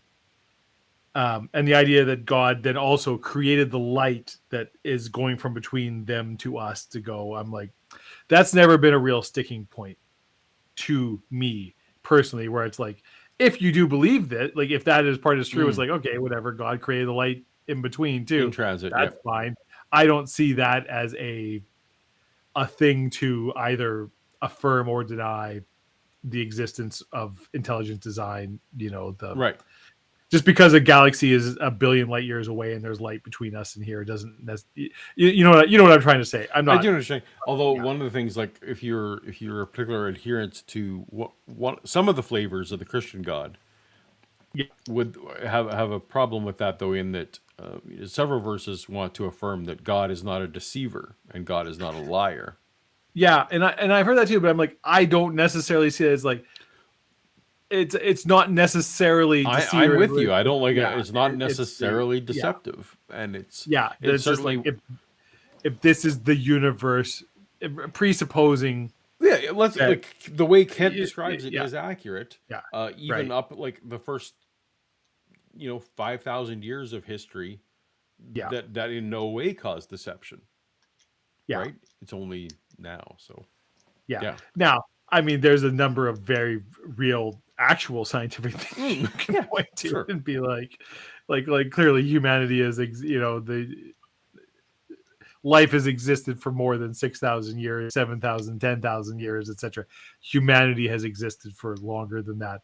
As you say, Egyptian records go back farther than that, right? Yeah. So there's things, but it's like the fact that, because I've heard that argument presented both sides, where it's like, well, if there's stars a billion, I'm like, well, whatever. Fuck. If that's how God chose, if you believe in God and that's how God chose to make the universe, because for whatever reason, aesthetically it pleased him, I don't know, whatever. It's like, that's fine. I guess it's his universe. He can do whatever he wants with it.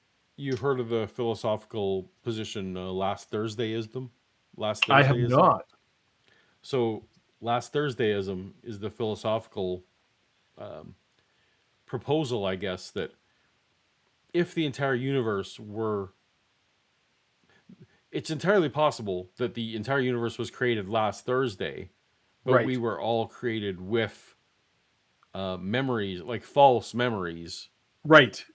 And, so I've heard this idea, not called this, but anyway, but it's if that was true, there would just be no way.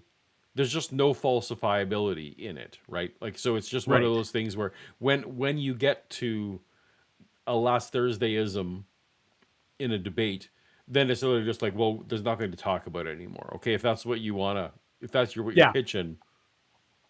It's kind of like, if you really like genuinely believe it, like we're in the Matrix, I guess, like, well, then I guess like there's no way to really prove we're not. But even the Matrix, you can start to figure out ways that, well, maybe can we test this, maybe not.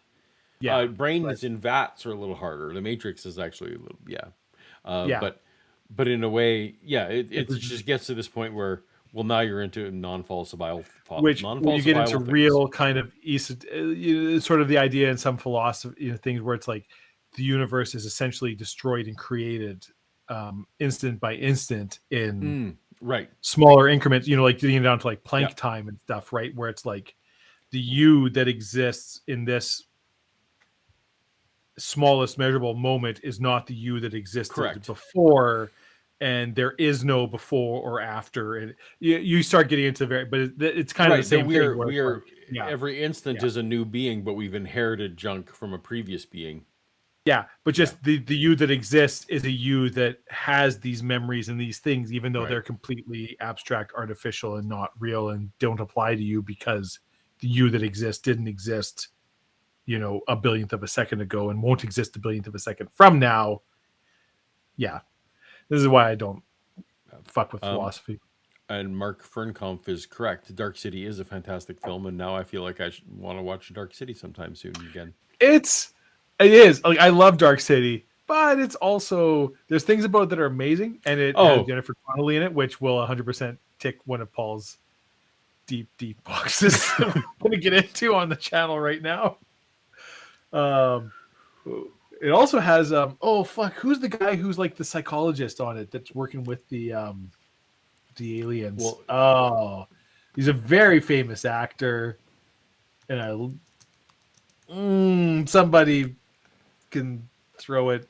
Who are you talking about? So there's like basically the three main Kiefer Sutherland. Well, William Hurt, maybe, is that what you mean? No, I'm thinking of Kiefer Sutherland, who's like the psychologist that's working. Right. He's the guy that's injecting the memories into people. Yeah. It has like the limp and Kiefer Sutherland, Vicente. Yeah. I own 3 versions. Never heard of him. Who are you talking about? I really like Dark City for all of its various flaws. It's not a perfect film. I don't even know that I would recommend it to other people. But it has some...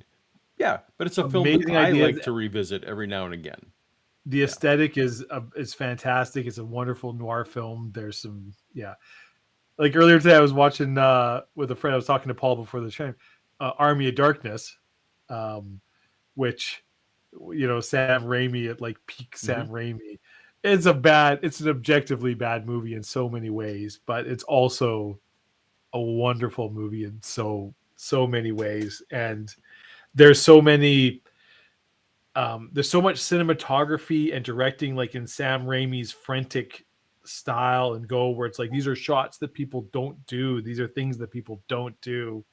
This is just like a visual gag that he just goes for, and they're just like, fuck it. We just gonna dance like ain't nobody looking. I'm doing what I'm doing, and people, and it's endearing. Like you can't help but like it in so many ways because you're just like, this guy is just he's just going for it. And the shots of like, the Sam Raimi classic that you've seen now, like some kind of like high speed thing going over the ground and somebody running away in the future and really crazy shifting camera movements, all these things. Once again, we're getting into our pop culture that I just have to do for my channel. We're getting pulled off. Yeah. Hello, Mr. Fancy Pants. Yeah. All right. Anyways, Kent Hovind is full of shit. And he does not understand after of the appearance of age. And God is not limited by things like the speed of light. So he could create the stars and the light, just like he could make Adam full grown, ready to speak. I mean, it takes a while to learn to speak. I mean, Adam talked. I've got to say, from his army of answers, this actually isn't one of the worst ones because it doesn't require any violation of known science.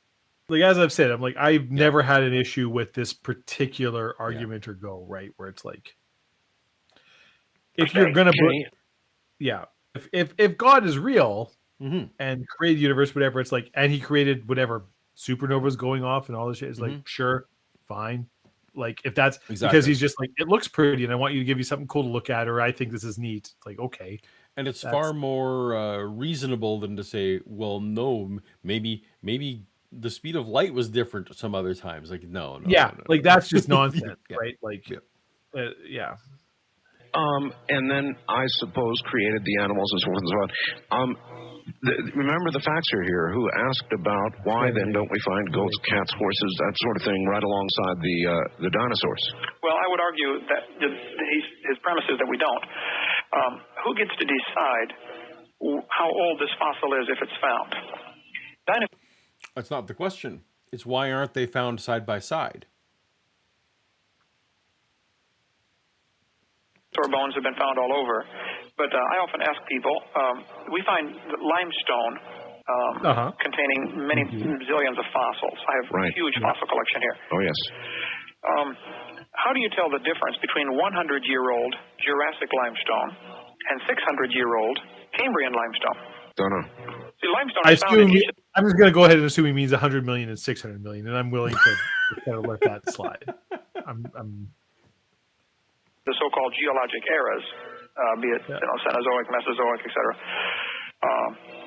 The real problem is the whole geologic column, made up primarily by Charles Lyell, building on the work of Steno and Strata Smith and some other guys, Cuvier. But Lyell's the culprit, really. Not observed. We're not talking about observed by now, Dave. It wasn't observed by Lyell. It was. This is where I have to step back. Yeah, because I am not. It was created whole cloth by him. He just, you know what? I mean, let's make up some Jurassic and Triassic. That's it's like the American thermometer, the imperial whatever, right? It's just like, I'm just gonna take a thermometer, mark it on. It's like, this is freezing. This is this is boiling. We're just gonna mark degrees on it. It's like, oh, guess what? Freezing is minus 38. Is that what it is in crazy American degrees? And 33, I believe. 33, and what's boiling? What's water's boiling point? Don't Fahrenheit? remember. Whatever crazy ass number, because you lunatics refuse to switch to metrics like the rest of the goddamn world. Anyways, so what he's gonna say, he's just gonna say, nowhere in the world does the geological column exist, is what he's gonna say. Yeah, and in some ways he's correct, because the geological column is a abstraction to help us understand how different disparate geographical features that we see around the world fit together. Yeah. So it doesn't need to exist in one spot for it to be a relevant discussion and abstraction. That is, so again, it's one of those half-truths things that he's like, yeah, there's no spot on Earth where we can drill a hole in it, and every single layer is represented in that, in that one point? I believe his point was less than 80, more than 85% of the Earth doesn't have 3 consecutive correct layers according to the geologic. Oh, I don't think that is correct. But let's. I'm going to let That's him. because that was one of the trivia questions I had at one point and rejected. Oh, okay. That was Well, the let me number he see if. threw out. Let me Yeah. see if he says that repeats that again today, because I don't think that's correct at all. Yeah. Scotland, a lawyer there. In 1830, he published his books, Principles of Geology, Volume 1, 2, and 3. I've got them, let's see, right here in my hand. Okay. Those are the books that destroyed Darwin's faith in the Bible. Darwin read those as he sailed around on the Beagle, and those are the books that ruined him. In that, he invented this geologic column. He said each of these layers of Earth that we see are different age. You've got them all over out there in Nevada, you know. Oh, yes. Yep. That's the premise, and that's the false premise. Those layers are not different ages, maybe by a few weeks different. But the Bible teaches that there was a worldwide flood, of course, which would have made thousands and thousands of feet of sedimentary rock, layered. So they said... No. No. So... Yeah, this is one of his favorite ideas. Right. So, I mean, even in modern times, we're able to look at what happens when local flooding happens, right? Yeah. So when floods happen, you can look and see what a sediment layer after a flood looks like, and it's always uniform, but it is sorted generally by density within the same layer. Right. But it is always distinctly a layer. But Paul, Yes, Dave. what if in this flood, a canopy of water and ice that orbited the Earth also fell to Earth, and a layer of water? It's called the firmament. Yeah, the firmament also collapsed, and there was also a layer of water bigger than all the current oceans on the Earth, under the crust of just like water kind of hanging out, that just kind of exploded, sort of, and some of it ended up in space and made Mercury craters, and some of it, did stuff. And in that situation of ice dome, firmament falling, crust water explosioning, is it not possible that this would then, in kind of a pressure cooker situation, as you get, I don't know if you ever used a pressure cooker in a kitchen, you can ignore the time restraints it would take to normally cook a food, some food stuff, because of the pressures and heat involved in the pressure cooker and Noah, and also, so that's why, and dinosaurs. I gotta say, yeah, that those are points. Those are definitely points. Those are all words that I said. Those are words. Yeah. Yeah.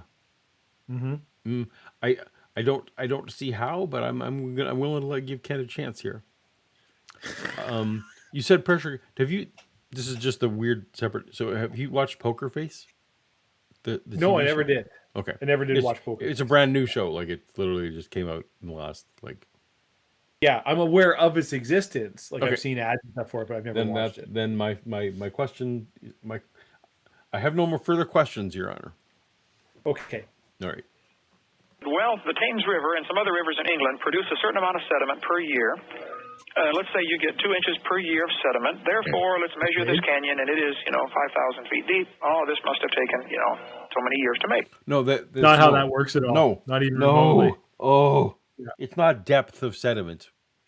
Is that what he's saying? Yeah, it's like, well, this is what the River Thames is doing, so obviously that's what also the Grand Canyon is doing. So, I mean, the thickness of a layer is not irrelevant, but No. they don't that tells maybe how long the age was. It doesn't separate that one age from another. Oh my gosh. Okay. All based on some pretty faulty assumptions. Isn't The that fact how is, English people pronounce it? Thames? People in chat are giving them shit for saying Thames, but I'm pretty sure that's how like actual English people say it. Or they say Thames. It's the River Thames. I think Sorry. it's River Thames, yeah. Yeah, I should know. I got British blood in me. You should know. Better. I should know. I'm bad. column. I'm bad. And I taught her science 15 years. The geologic column does not exist any place in the world except in the textbook. Did your mom ever use a pressure cooker when you were a kid? I've never used a pressure cooker even as an adult. Did your mom use a pressure cooker? No. Really? Oh, my mom did. You don't really see them anymore. My mom used one all the time growing up. Now we have like air fryers and air fryers. Because pressure cookers come in. Pressure can explode sometime. But you can come into play in the show. That's why I was asking about Poker Face, because it actually comes up in the. Cooking wise, you can do some really cool shit with pressure cookers. Just gotta throw that out there. They're actually Yeah, it's interesting that I've never really understood even the how that works. So I also don't fully understand how air fryers work. So. Well, they blow hot air over things. Is that it? Is that all it is? Is it basically is it just convection cooking? It's essentially, yeah. It's like, let's take a convection cooker and just crank it to 11, right? Like that's what it is. Okay. All right. It's just like we're gonna blow it much faster and hotter, but I understand how convection cooking works. So if it literally is just so an air fryer is like, let's take a convection cooker, blow the air much faster, make it much hotter, and it's a convection fryer, right? Yeah. Gotcha. Anyways, you got this one. So Super Freak 1000. Thank you very much for the super chat. We appreciate that so much. So if the pressure cooker firmament had been there, Paul, and then dropped all that water to flood, greatly reducing the pressure, wouldn't everyone pop? Good question. The answer is no, because they were inside the ark and protected by God's magical God field. Yes, but he's not the people who were drowning. Yeah, some of them may have popped. Some of them may have popped. Yeah, it would have been a bad time for them. The ark, which we know had only one window. Yeah. Thereby, the pressure on the inside was so much. Just the one window didn't allow enough pressure change from the outside to affect them. Yeah. And I swear I remember hearing him talk about this at some point in his interesting. Okay. Fucking monstrosity was literally, there was like an essentially, he doesn't use these words, but like a force field of God energy because God sealed the door to the ark. Right. I think that's in Genesis somewhere, right? Where it's like, and God sealed the door of the ark. And he's like, and then so like God put like God was now protecting. There was essentially a field protecting the ark and all the inhabitants from, because honestly, he does talk about that. Like the air pressure was much higher before. It's Super Freak's not wrong. I greatly prefer that level of argumentation to the answers in Genesis level of argumentation, which is that we are going to pretend there was nothing supernatural happening during this flood. Right. That this flood was just a natural disaster. Right. Whereas just be like, God's real and it was magic. Right, like just go with that, like, man. Okay, like I guess, like, because if your starting point is that God is real, it's like, well, God just magicked this boat there, and you're like, okay, yeah, I can't really find fault with that, because if you do believe that there's a super being that is controlling every atom of existence and it's like, yeah, he probably could just magic that boat away. Yeah, exactly. Dr. Manhattan, that shit. Off you so go. Stop trying to come up with ways that Noah could have done it without God helping him. Because, just say magic, and yeah, that was magic. Oh, okay. Well. I used that clip from The Simpsons when it was from the holiday special when what's her name, Xena? Well, I think Lucy Lawless was on. And they were, there was Professor Frank was objecting, blah, blah, blah, blah, blah. Well, whenever you see that, you see a wizard did it. A wizard. And he's like, but what about his episode, blah, blah, blah. She's like, wizard. Wizard. That's an old, like 30-year-old Dungeons and Dragons joke. So you'd be whatever, like, why is this? Be like, wizard did it. Yeah. It would be like even in like old, like from the 80s, 90s Okay, modules. so the it's like, Simpsons borrowed why it is from this that, happening? It's probably. like, yeah, a wizard did it. Yeah, Right? just Yeah, the wizard every did it follow-up magically. question was just, and if you were someone like Lucy Lawless, you and I have both been to a lot of comic book conventions. Yes, we have. I do feel bad sometimes for these actors who are held to task for things that the writers came up Yeah. with. And things where it's like nobody except the 5 people in this room cares about the. Yeah. That's like the old Itchy and Scratchy, right? Where they're like, well, clearly played the same note, playing Itchy's, ribs like a xylophone, Right. and the same notes heard twice, except that he clearly plays Am I 2 different supposed to ribs. believe? It's a magic xylophone. Yeah. What the hell are you talking about? We'll read the super chat first. Brain Brain Cramp writes, Cramp. little known fact, Noah was a Time Lord and the Ark was actually a TARDIS. Interesting. Solves a lot of problems. I'm worried now that you say that out loud, that is something that the next iteration is going to try and do. Yeah. A little bit worried about that, to be fair. Haven't loved everything Doctor Who Brain has done in Cramp's the been last reading few my years. fanfics. What? Yeah. Sorry? I haven't loved everything that Doctor Who has done in the last few years. Oh, I mean, I keep, Paul, it's like you're deliberately trying to drag this into. Well, I could go on at length. So Dave, Yeah. Hall H, you and I been to Comic-Con together many times, San Diego Comic-Con. Yeah. Hall H may be completely basically out because if there's still a writer's strike, and now there's looming an actor strike for the next couple of weeks. Oh, I wasn't aware of that. So there's a looming actor strike by June 30th. They need to have their act together. Literally, just Hall H might not be able to have anything happen whatsoever. Yeah, won't be able to bring anybody in.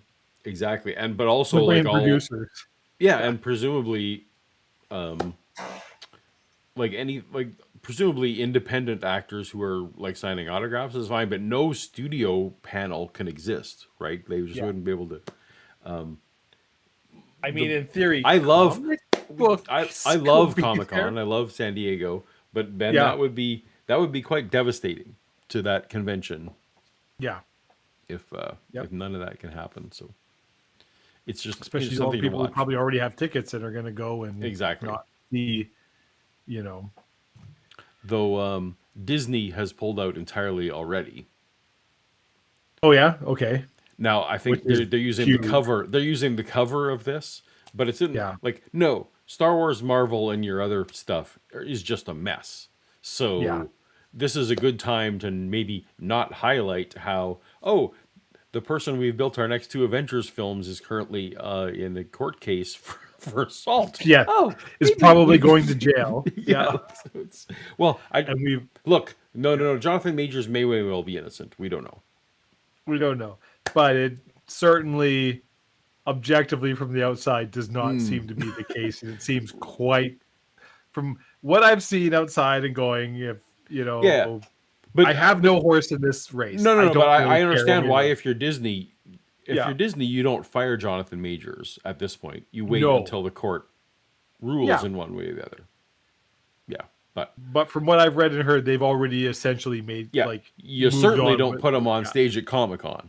No. And they've already kind of like made, okay, well, here's what we're gonna do since Jonathan Majors is not going to be in any more Marvel properties, right? Exactly, because he is going to be in jail. So perhaps Disney's withdrawal is more of a lucky timing or convenient timing. But anyway, man, I have some thoughts about Secret Invasion. Do you want to talk about that? Nope, we're going to talk about that. You and I are going to talk about that tomorrow. Okay. Or what for me it is today, but after the stream. Okay. You cannot find this column in its entirety anyplace. Well, I know that there's been recent science, supposedly, that has done core sampling off the Florida coast there, near where you are. And they have talked about the KT event, seeing evidence of the KT event also long ago that supposedly killed off the dinosaurs in the sediment in the core sample. Are you familiar with that? Oh, yes, that was done in the Atlantic Ocean. Was that? No, they didn't. I also do actually good on art. Like that's some random science to pull out and very good. Yeah, well done. Yeah. He's no dummy. He's no dummy. About the Yucatan Peninsula and the asteroid striking the Earth 65 million years ago. There you go. Right. It's all a bunch of baloney. It's true the Earth has many layers, and it's true. Most creationists at this point, maybe back in '98, it wasn't as clear, but that there is definitely a KT event, right, where it's I forget exactly which but there's a layer where clearly these below it's consistent and above it's consistent and it's worldwide. Yeah. Mm-hmm. Most creationists now will say that the KT was a result of the flood. They don't try to deny that the KT boundary exists. They just say, "Oh, well, flood did it." What does KT stand for, Paul? Do you know? K is like they're both it's the chemical names. Is it not? Like potassium, thorium? Is that the KT boundary? Oh no, it's literally it's the name of the Cretaceous/Tertiary periods. It's the and in German Cretaceous has a K, so it came out of that. Yep. Asteroids strike the Earth all the time. There's a big hole out in Arizona, the Behringer crater. I've been in there. Craters all over. But the geologic column is how they really date these things. So, I'd ask your evolutionist friend who faxed you the note there, how do you tell the difference between Jurassic limestone and Cambrian? I wish I could in my life just solve so many problems being like, well, that's just baloney. Anyways, the geologic column is whatever. And it's like, yeah, in so many problems I have in life, that doesn't fly. Just say, well, no, that's baloney. No. Let's talk about your fucking taxes last year. Taxes are baloney. Yeah, taxes are baloney. Anyways, what happened was just yada yada yada away. Also, I like how he says, well, "No, ask your creationist friend this." Yeah, because everyone who just accepts scientific expertise. Mm-hmm. On the basis of scientific should be held accountable for all the minutia of that science as well. Yeah. That's just the thing. Also, don't actually answer the question he asked you. Just, well, you tell me this. No, how about you answer the question you were put? You son of a bitch. Cambrian limestone. Okay. He will have to respond, if he's honest, by saying, well, we can tell which age it is by the fossils it contains. Oh, no. If it contains a dinosaur bone. No. He's going with index fossils. Oh, damn it. Do you know what index fossils are, Dave? They're the fossils at the back of the book that let you know. That's right. That's correct. Yeah. There are certain creatures that have only been found within certain layers. Right, like the trilobites are a certain one. There's a number of fossils that I think if you find trilobite. What? A trilobite is. Sorry, carry on. I'm derailing your conversation. So this is a convenience thing. So it's literally like, oh, if you find a trilobite, know you are in, or like so far we've never found any situation where trilobite has been found outside. We've only found them in this 5 era million, that they belong 50 in. Million. There's a short era where there's the only time these existed. And, and there's a number of these almost for every era. There's there's certain ones that if you find this, we've only found them in Jurassic, and there's these we've only found them in Triassic. Like there's a number of them. Right. And so Kent is always on about this with saying, well, we're in the they age the fossils based on these indexes, but they only know the indexes because of they think it's a circular reasoning that it's just certain. But no, every square is a rectangle, but not every rectangle is a square. Right. But he's saying every rectangle is a square and every square is a rectangle. I didn't follow that, but that's all right. Basically, the index fossils are entirely a field convenience. Right. Yes. No paper has ever been published saying, I found this fossil beside a trilobite. therefore it is X number of years old. Right. Like that never happens when you get back to the lab and you do the work. But when Yeah. you're out in the field and you can't Yeah. quickly run uranium lead dating, you're But kind of like, it's- yeah. oh, it's We're this still- it's rule of thumb, right, Dave? It's kind We've of like, oh, never well, found a trilobite. No matter what test we've run, we've never once found a trilobite Right. outside of this. Now- So if you do find a trilobite, it's probably this. But that's not our sole right, determining factor for the age. It's exactly. just a good guidepost. That And you can also, use as a quick we're handy willing reference. to find a trilobite that isn't there. Like that'd Yeah. be okay. No worries. Yeah. Like There we go. if we got hard evidence that it did, so he's You always could on probably about make a lot this. of money on a lecture circuit on that. Right. So I had Trevor Valley, who's quite a well-known popularizer of dinosaur finds and how they do this kind of excavations. Yeah. And yeah, it just drives him bananas because yeah, it's a thing in the field that you can very quickly check. But like, yeah, it's not how the work is done. No. So again, back to the theme, it's a half truth. When they're in Right. the field, they absolutely do think, that they use this as a convenience. well, so- it's an actual truism that trilobites, for No, it example, is actually. You're right, because if they ever did, yeah. if they ever found one that Currently, to the best of our knowledge, these Right. fossils only exist within this field. Right. So it's a reasonable supposition that if you find this fossil, you are probably dealing with this age. Right. But that's not the sole. This isn't what we're basing the age on. no, this is they go just back a to the thing. lab. They do the Yeah. uranium lead dating or whatever version of dating they can do for the things. And Yeah. if they found, they would immediately stop using trilobites as as Yeah. an index fossil Yeah. if they were to find the exception. So anyway, If you're driving down Ah. the road and you see a sign that says, Pensacola, 5 miles, Mm-hmm. right? you probably know you're pretty close to Pensacola. Yeah, But maybe you're not. Maybe some son of a bitch just put a correct. signpost That in is the middle correct. of Michigan, this is a great and you can look at analogy. your GPS and all of the Mhm. satellites and everything and figure out, oh wait, no, I'm actually in Michigan. Right. But probably every sign that says Pensacola 5 miles away is roughly found within 5 miles of Pensacola. Right. And To the Kent best is of our knowledge, it's a good. Kent's argument is that we think that Pensacola is located where it is only because we see the signs. because we see the signs, yeah, and not Right. And not because we actually go to Pensacola, identify that whatever. Yeah, when in fact, and we have Google Earth, and we have Right, yeah, all yeah. these things where we can see. Yes, Right. Anyway, So- we have a couple super chats here, my friend. Cool. So we have, is the first one from Milo Island there? First one's from Milo Island, who I don't remember being here before. Thanks for Welcome, joining us, Milo. Thank you Island. for the $10. You read this one.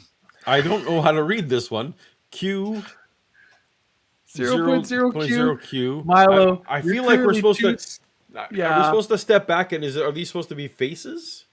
The old one, 1-2. I two. feel like this is something that is above our head. This is I'm- something scientific that you and I. I'm don't getting understand. blurry off the camera frame because I'm trying to go back and I can't. I'm trying to look at it. I'm going gonna tell the chat a secret they might not know. Mhm. My friend Paul has a commerce degree, and I have most of an arts degree. I don't even actually have the whole thing. So throwing a lot of scientific formula at us. We're doing our best. God damn it. I don't feel like this is a scientific formula. I feel like this is meant to No. be a It pictograph looks like of sorts. that's something to me because No, I feel like it's supposed. Well, how you make You think ASCII that- art. I feel like this is ASCII art. I don't think so. I think that's All right. meant Someone to be let us some know kind in the of chat notation. what we're missing. Yeah. Possibly Milo Island.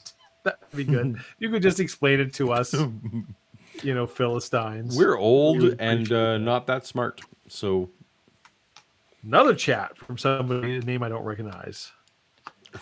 Fred, I Fred think Blassie, 321. Fred Blassie, I think he became a member earlier. I'm not, if I remember correctly, but maybe not. Fair enough. Yeah. Debunking evolution. If it's based on natural selection / survival of the fittest, then try explaining why young Earth creationists still exist. Ooh. They Well, serve you see- they serve a valuable purpose. they actually have a they're young Earth creationists. If I want to go this far, they actually obviously have a survival advantage. Like the ideology. First of all, the ideology of Christianity has a general survival advantage because it actually creates, for example, group cohesion and social Religion in general, I would religion in absolutely general argue. in a way that up until this point in history, secular things haven't been able to replicate. And actually, frankly, I still don't think they can. It's very No. hard for atheists, for example, to coalesce around the idea of a negative. Yeah. And so the kind of cohesion and the kind of bonding and the kind of big brother watching over your morals, like there's a lot of sociological reasons why there's a benefit. And young Earth creationism, well, I can't think of it at the moment because I've had quite a bit of rum. Probably, if I think about it, probably has a survival advantage. That I don't. Well, religion certainly does.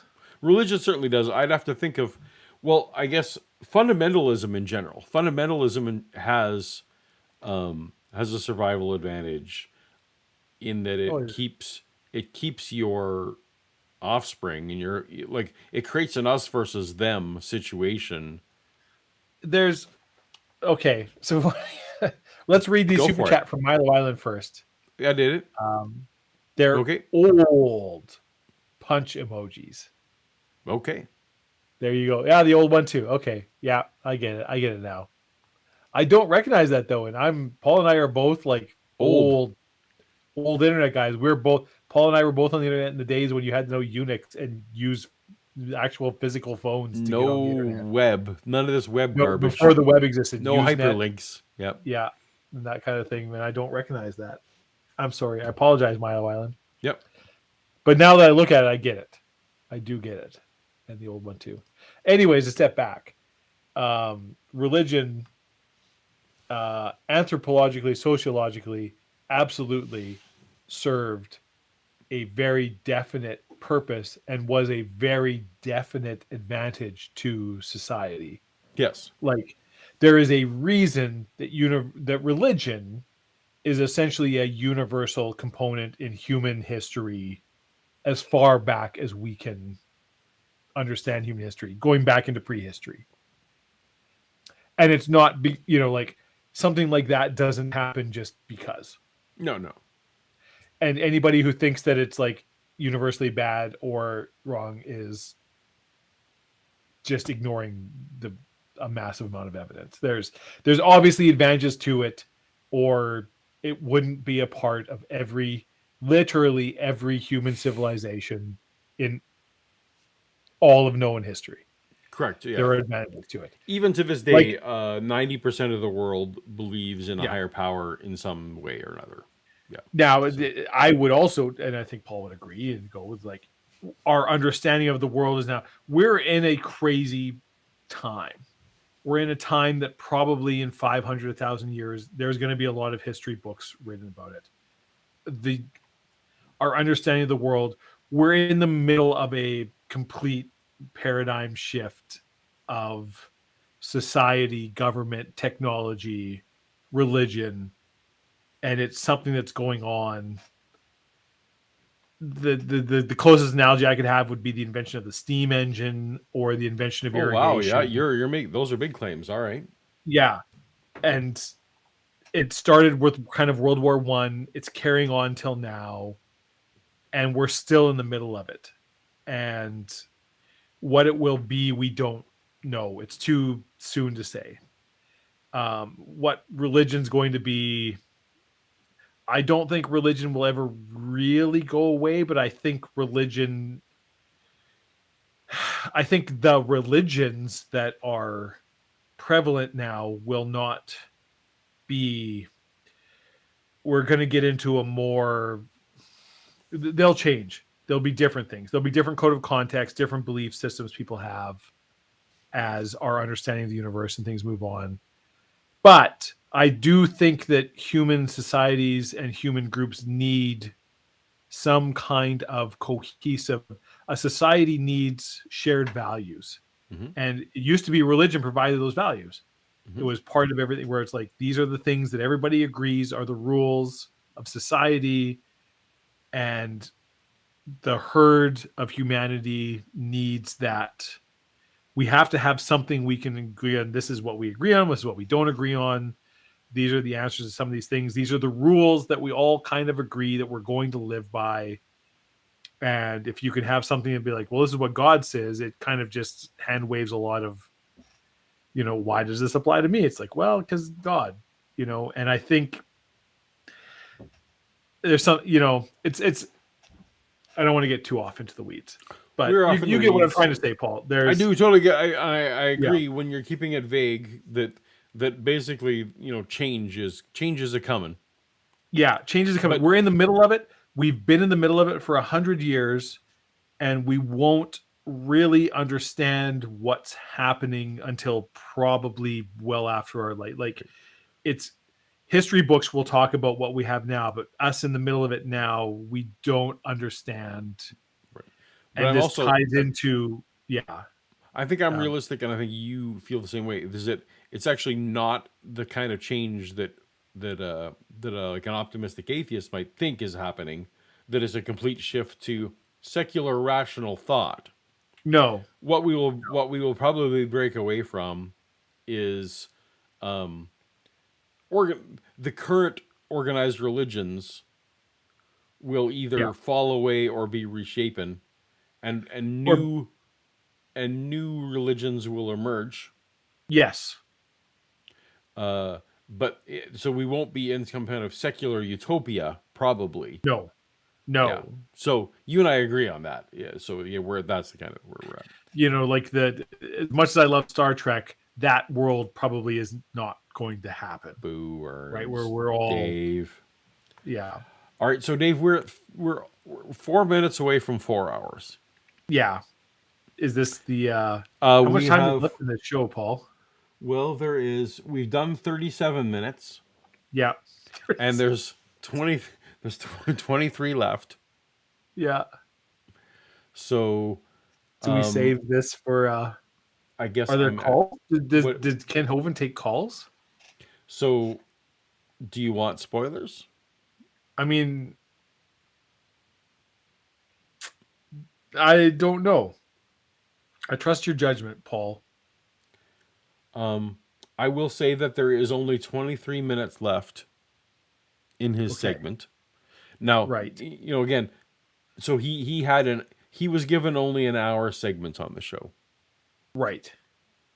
I don't, having listened to the end, I kind of know how it ends, but not the middle, crazily. I don't know if. I don't know. I don't. There's only so much left. No, I guess I will say it never does make it to callers. Never makes the callers. It's only Art and Kent. Kent. Yeah. So, typically, I feel like, we can keep listening, but he's just going to be throwing out more nonsense. He is. 4 hours is probably good. Yeah. The other thing, of course, as you discovered, this was not Kent's only appearance on the show. No, there is another one. So, always two there are. Always two there are. So we could continue this one in the future if we wanted, if the audience cared enough to hear this more. There's also a part 2. I have no idea what happens in part 2, but it exists. It exists. But I do feel like 4 hours seems to be the kind of the cap for our performance. I think some of our audience is starting to tap out now too. Right. I feel like. And there's no more trivia to entice people. So, no. Dave, do you have a joke for us today? You don't have to. If you don't have a joke for us, that is fine. I got a joke. Give me a sec.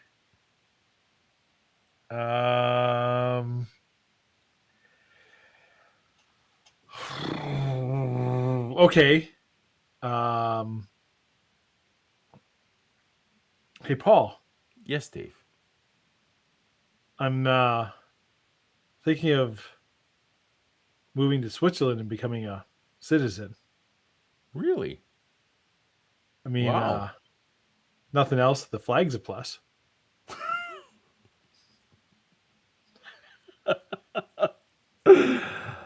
Oh. My laughter brought to you by being aware of flags and hockey. Basically Hockey. from hockey. Yeah. Oh, there we Oh. go. I don't Well know. done. Yeah. Well done. I have no idea why this Milo Island text won't go off the screen. Things have just fallen apart. It's all a disaster. Yeah, exactly. Well, thank you so much, everyone, for hanging out with us. We appreciate you all so much, and we thank you that you came to us. We don't know in the summertime how many episodes we're going to have in the next couple of months. I heard another. Sorry, Paul. I got another joke for you. You'll probably like this one. Okay. I heard this earlier. Okay. So I was couch shopping earlier this week. Needed a new couch. Mhm. And I was at the furniture store, and the salesman was showing me, a nice sectional, Okay. right? Going, and I was looking at it. It was very nice. It was a little expensive, but it was a nice couch. And the salesman says, "The wonderful thing about this couch, it will fit 5 people with no problems." Oh, wow. And I said, "Where the fuck am I going to find 5 people with no problems?"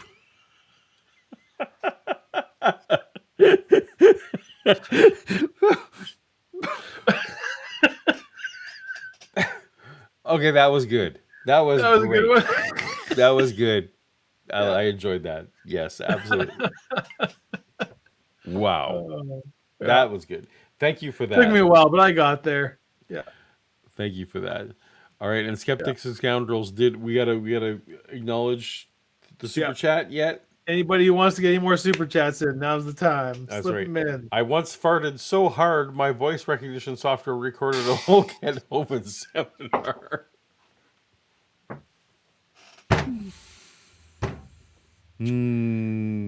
Oh, yeah. We're taking the high road here on Toast and Taking the Toast high road. AM. Yeah. Appreciate you, Skeptics and Scoundrels. Always appreciate you. Yeah. All right. Well, Keep an eye open for Paul on my new channel. Buy him on Sci-Fi Con. We're gonna get that launched anytime here that's now. right. All right. Uh, Well, thank you so much, everyone, and be kind to each other and be good. And so, are we saying we're gonna listen to the rest of this, Paul? Is that the plan? right now? No. I mean, at some point in the future. We will see. Let us know We'll in see. the comments. Let us know in the chat. Do we care how the rest of this goes? Do you want to hear more of Kent Hovind? We are doing Kent into Hovind his. stuff? We are into the heart of his shtick at this point. So Yeah. let us know, and let us know if you care about maybe part 2 will be different. We can investigate that. But I mean, to be fair, if we came back now with fresh, let's be fair, sober eyes listening, maybe we'd be better at pointing out the well, I various don't feel like we're multiple- having problems pointing out the flaws. I think No, that is true. I have drank half a bottle of rum and more rum and Right. several beers, and I'm still easily pointing out. I feel like what we've the lost flaws. perhaps is our patience. Yeah, that's probably true. All right, everyone. We appreciate you. Be safe out there. Have a great weekend. Be safe.